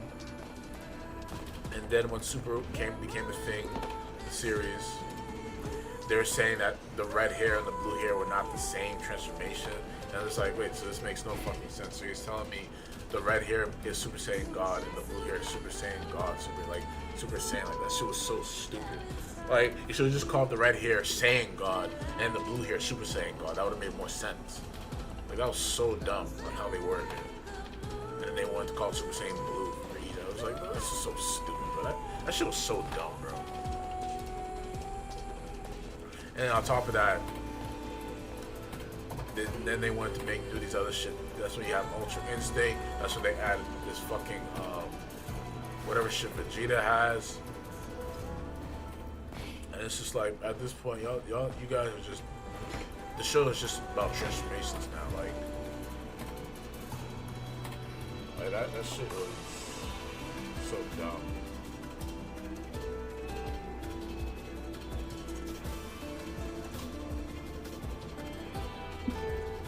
Shit was so dumb, bro. Like even in GT, like when you look at GT, like them reaching Super Saiyan 4 in GT, like Goku's journey to reach Super Saiyan 4 was so meaningful.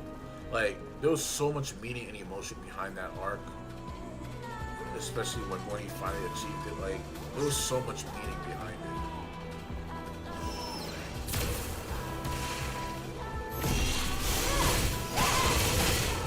That's why so many people love Super Saiyan 4 because of like, you know, it's kind of the same. Super Saiyan 4 in a way is kind of the same thing of Super Saiyan 1 in a way. It's kind of like that same thing when Goku achieved Super Saiyan 1. But yeah, the God Key, whole God Key shit is just so stupid to me, bro. Like, and another thing too, it just kind of downplayed the Super Saiyan God transformation. It was like they're fighting all these characters that are like on God level. Like they should have treated Super Saiyan God the same way they treated Ultra Instinct. Like it's hard to achieve. That's how they should have treated it as.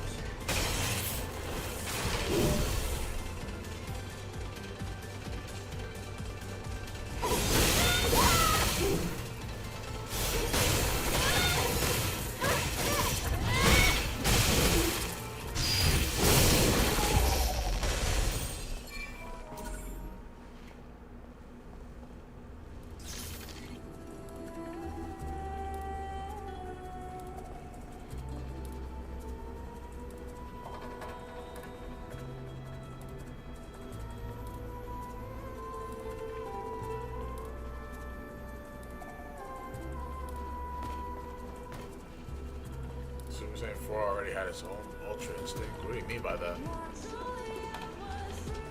What do you mean it had its own Ultra Instinct?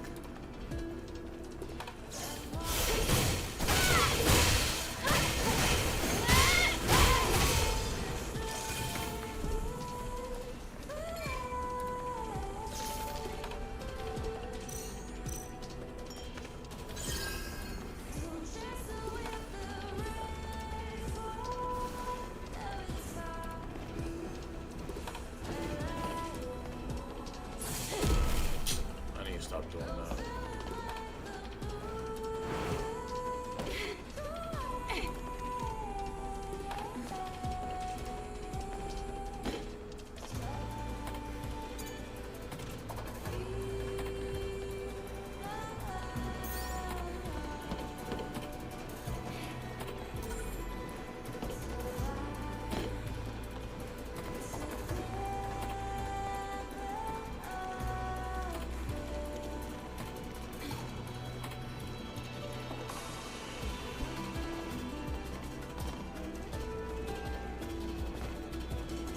That last piece.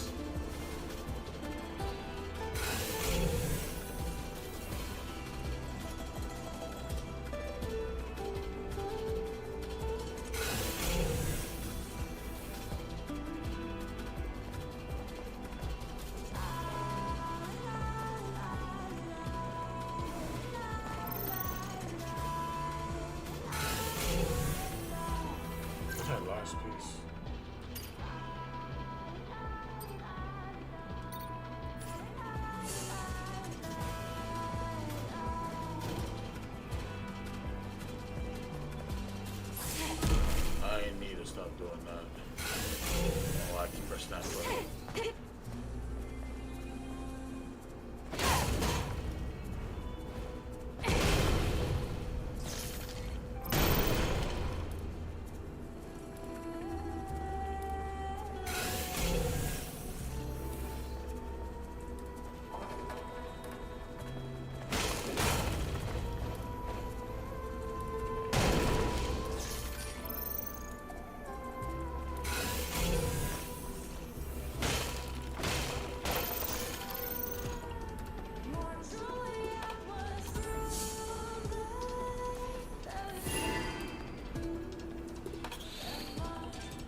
Huh. I guess those weren't just empty words. I never thought you'd really help me. Thank you. Now will you style my hair? Please don't make it dull. Whew. I guess that really got under your skin. Now, shall I begin? It even shows the mod for the cutscene.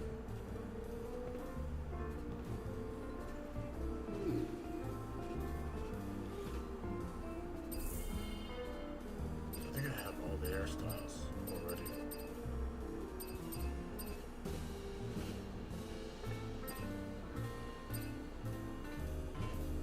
Yeah, I think I already have all the hairstyles.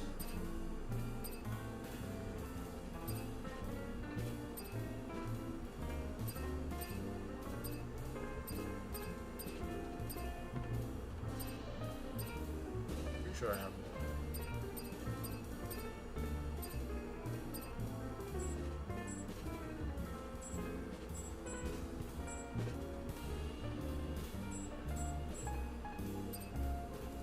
Well, how do you like it?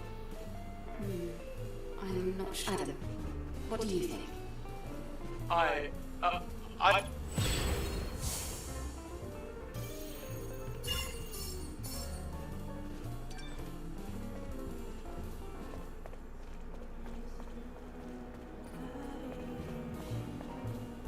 If someone wants to change...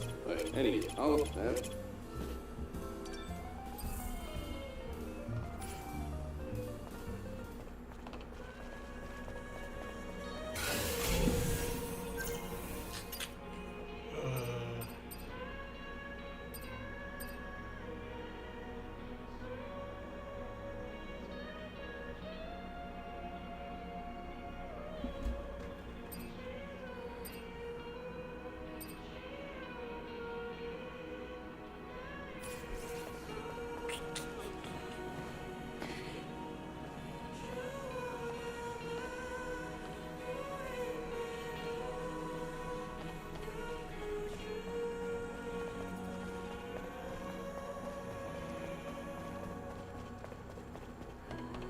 Alright, let's do that.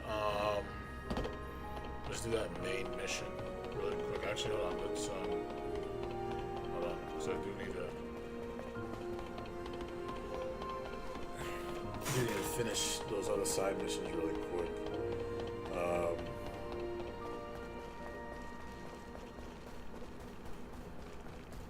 Oh yeah, and another thing I hate about Dragon Ball Super, like they're redoing the anime again for the third time. It's just like. I don't know, man. Rest in peace to Akira Toriyama, man. But in my personal opinion, I feel like they should stop the manga, in my opinion. It's the same way about how I feel about Berserk. I feel like they should stop it. I don't think they should continue without the original creator and his ideas. Like, even if he laid out blueprints, I still wouldn't continue without the mind behind the pen.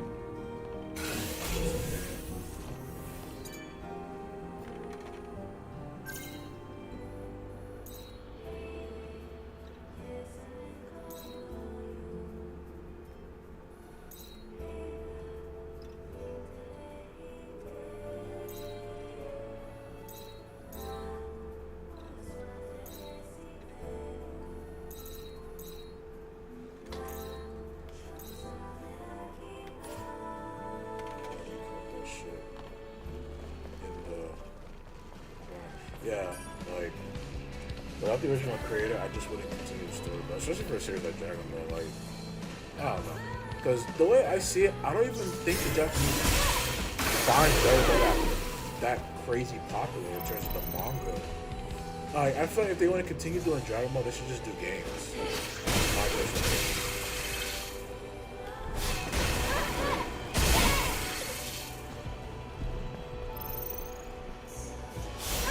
Because when Super was a thing, like the manga sales weren't even that crazy for Dragon Ball. I'm just gonna be honest,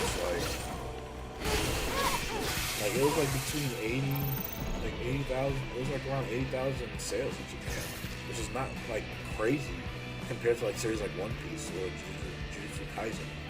So So the reason why I don't think they should continue.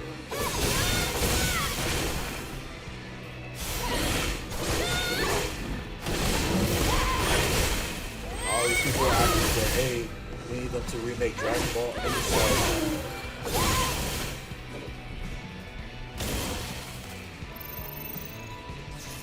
like, oh, and another thing I didn't like about Super, like, they're saying that the anime is different from the manga is different from the movies, and it's like, it's stupid. Like, you guys are making 3 different continuities. Like, you guys are doing the same thing of what Western comics are doing. Like, if you watch the Tournament of Power and read the manga for the Tournament of Power, they're completely different. Like in the manga, like I don't know if you remember in the anime how Goku fought Kefla. In the manga, it was Gohan, and they knocked each other out.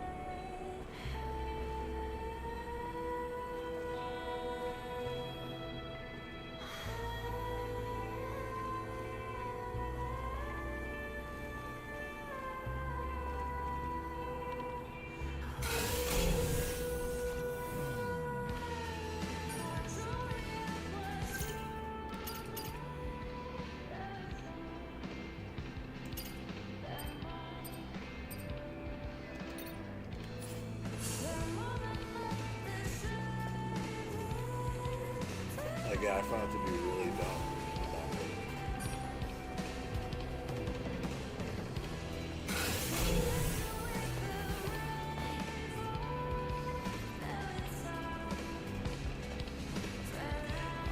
I would even say the manga's even that lewd.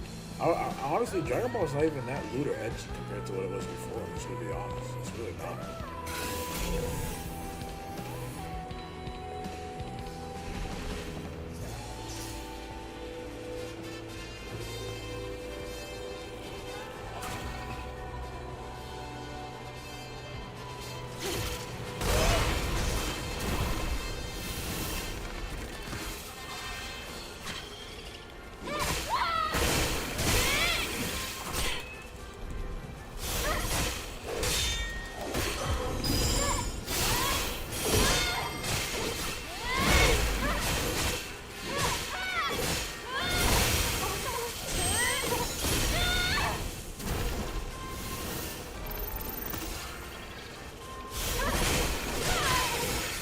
So many monsters.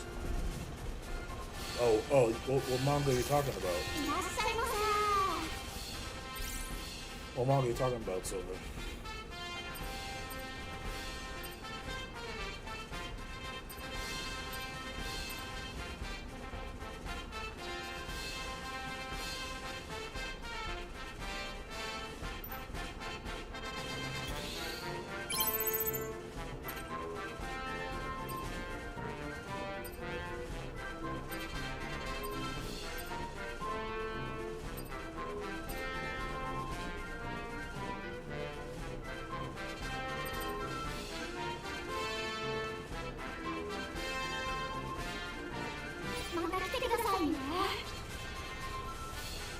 Oh, the title's long. Try to look for the English version of it if they have one.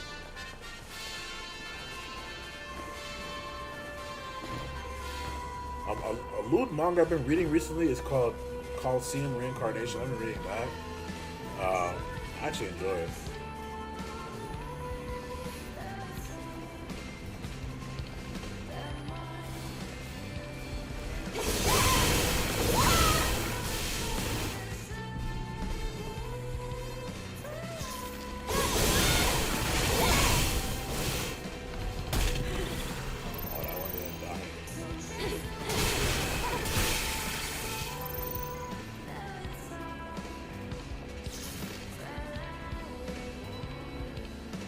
Whatever happens in the dungeon stays in the dungeon.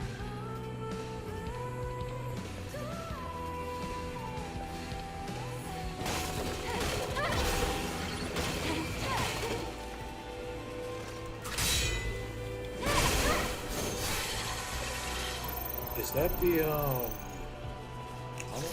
No, I don't think that's it. Because at first I thought it was the At first I thought it was, hold on, let me tell you the name of it. because I'm reading another one too. It's called. So I'm reading Colosseum Reincarnation. And I'm reading another one too that has to do with dungeons. They made an anime for it a couple of years ago. The anime came out a couple of years ago. It's called. Reading that one too. Let me tell you the name of it. The anime came out a couple of years ago. It's called.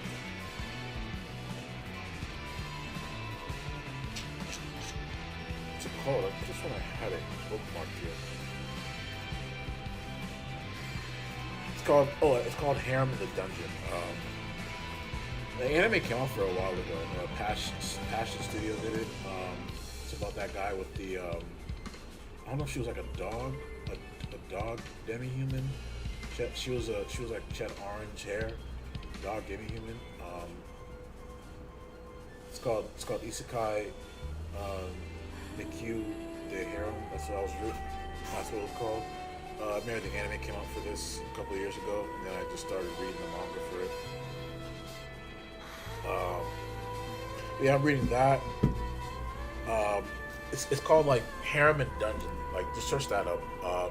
There was an anime that came out for a couple of years ago. I believe that's the English translation, Harem and Dungeon. Oh, Harem in the Labyrinth, I mean. Harem in the Labyrinth of Another World. Yeah, that's what it's called. Harem in the Labyrinth. Yeah, that's what I'm reading. The anime came out for that a couple of years ago. And I just started reading the manga for that. Reading that. Reading Colosseum, that Reincarnation Colosseum, and I'm also reading Heavily Delusion. I'm still reading that. Heavily Delusion got really good. Sound disappointed. It was a catastrophe that mankind brought upon itself. Heavily Delusion is really good right now, especially that last chapter I read, chapter 84.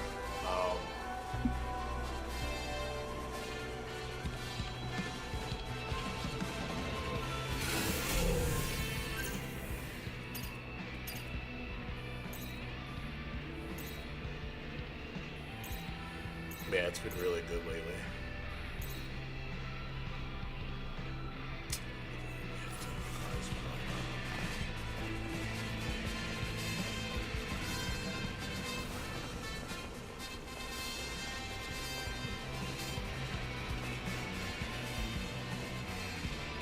Yeah, I like the ending theme for the I really enjoyed that series, man. That's why I started reading it. I am up to date with that series. That's how much I loved it when the anime came out.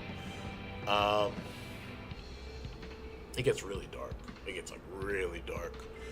I keep telling this a lot of people too. Like the scene of like when Robin took advantage of Thing when he found her. I feel like the anime described it a little bit more. I feel like they interpreted it worse than the manga did, in my opinion. But overall, it was a pretty faithful adaptation, like a really faithful adaptation. They did a really good job adapting that series. And that's why I see, and I understand why people are so hungry for another season. Like, you gotta understand, when the anime adapted that, I believe the manga was like 50 chapters in. So and the anime, I think the anime adapted about like 30 something chapters. So it was pretty close. So I mean, there's enough material now to get another season.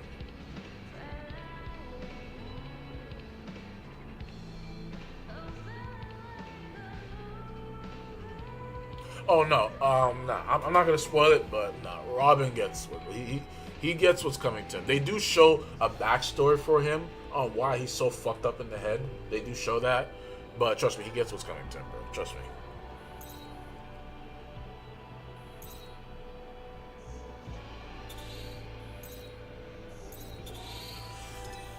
But what got me upset with her too is like she could have like literally untied herself and left after that. That's another thing that kind of got me upset.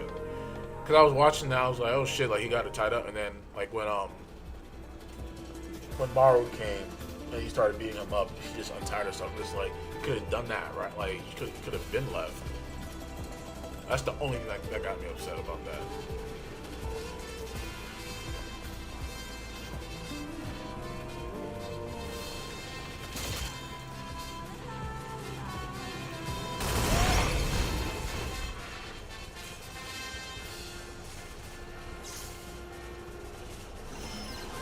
Yeah, that was like the only thing I got upset. But overall, good fucking series. I am patiently waiting for the next season.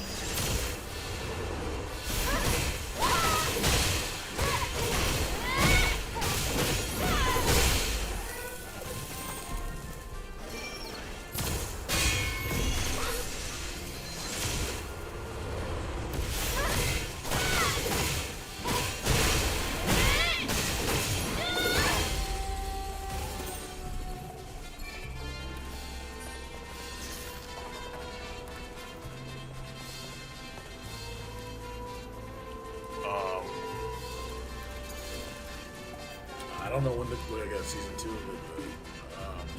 but I mean, like I said, the manga it's in a pretty good place, so there is enough of the material to get a season 2.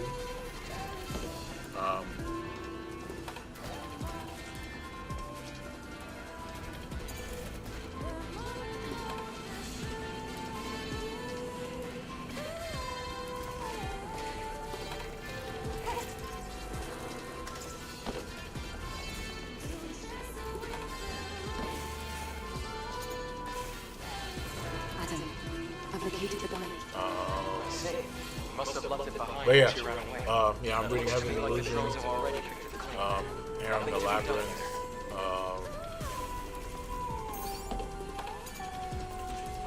what else am I reading? Oh yeah, Reincarnation Coliseum. I feel like that's gonna get an anime soon. The manga sales for that has been pretty good. That's gonna get an anime soon. Okay, go ahead and get it back.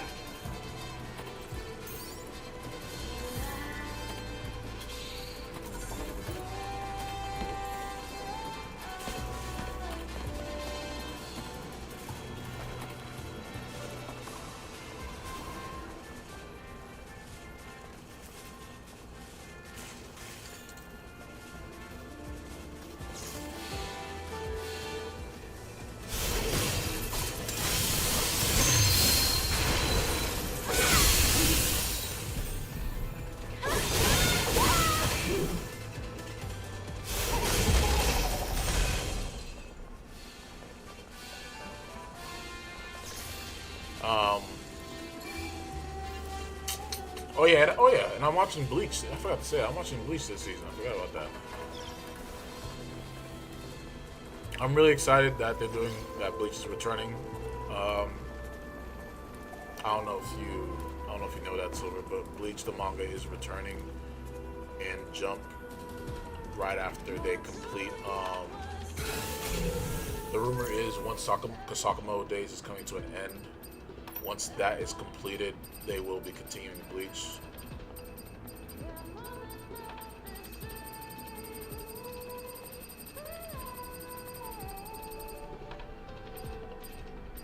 But that is what the word is of that series.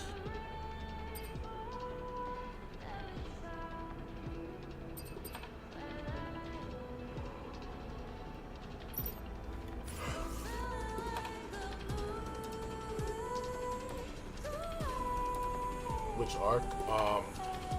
I think it's going to be the Hell arc that they're going to be adapting from Bleach. The chapter that Kubo did. I mean, everyone knew that was going to happen. Like, I literally said it too. Like, you just can't. Like, you can't make this great 70-page chapter, Kubo, and just leave us hanging like that. Like, I knew that they were going to continue this. Like, there was no way that they were going to stop after that. Like, no way. Like, as soon as that shit released, everybody wanted more. Like, literally everyone wanted more.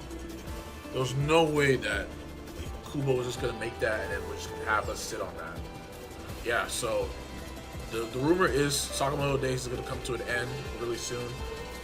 once it comes to the end, that Kubo's going to be taking that spot in the magazine, which is kind of surprising to me because Kubo did say he doesn't want to do that anymore. But if from what I'm seeing, I'm guessing it's going to be something similar to like what Toriyama and the creator of Kishimoto did, Naruto did, is that he's going to be like an editor and he's going to have assistants just drawing everything.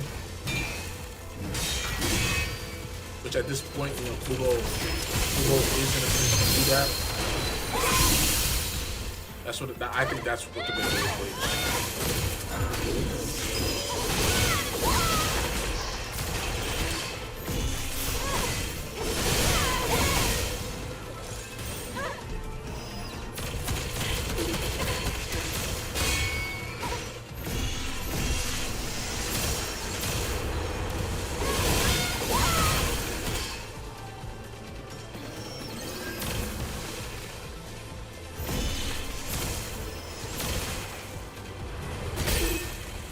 So from what I understand, they're still going to keep Ichigo as the main character still. That's bullshit. That was bullshit. From what I understand, they're still going to keep Ichigo the main character still. But I do agree, his son does have a lot of potential. Like,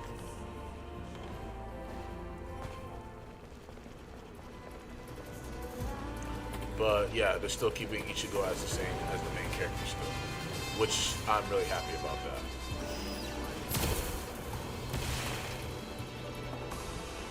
Oh shit, fell off.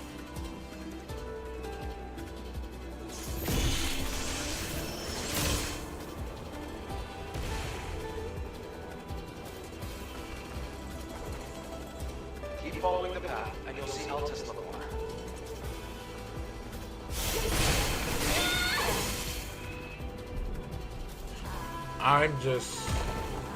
I feel like for Bleach, obviously, the main villains are going to be like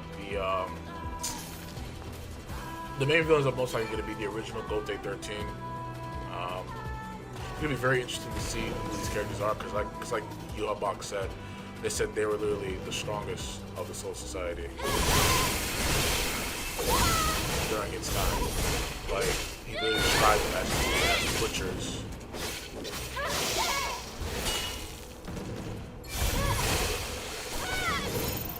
Like, they're literally described as butchers, so it's going to be interesting to see those characters and the Espada, because the Espada are confirmed to be in hell. So, the Espada are in hell, or the Soul Reapers from the past are in hell, so it's going to be very interesting.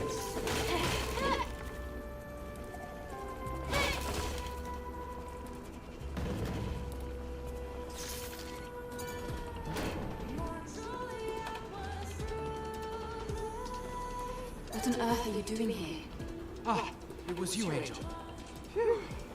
I'm here on the Prophet's orders to inspect the Actually, no, I don't know if he has I was about to head back, but I saw all these monsters. I barely managed to hide here. You already saved my life, but can I ask you a favor? Did you see a sentinel on your way here? No. You're the only person I saw. The thing is, a sentinel accompanied me here as a bodyguard. He put me in here to protect me from a Nativo. I can't just leave without him. Wait here. I'll look around. Thank you so much, Angel. His name is Go. If he's...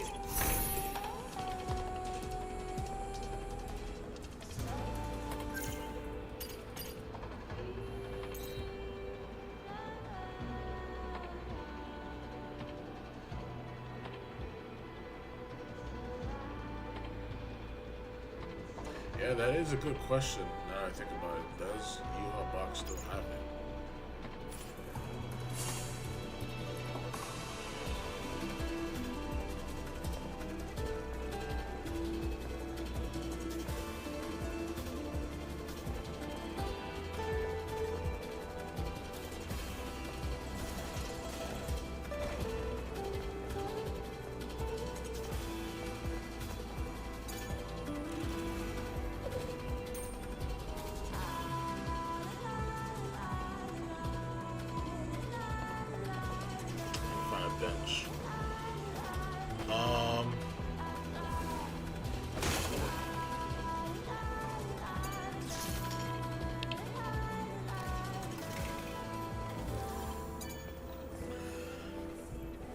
It has been 2 hours. I think I'm gonna end it there.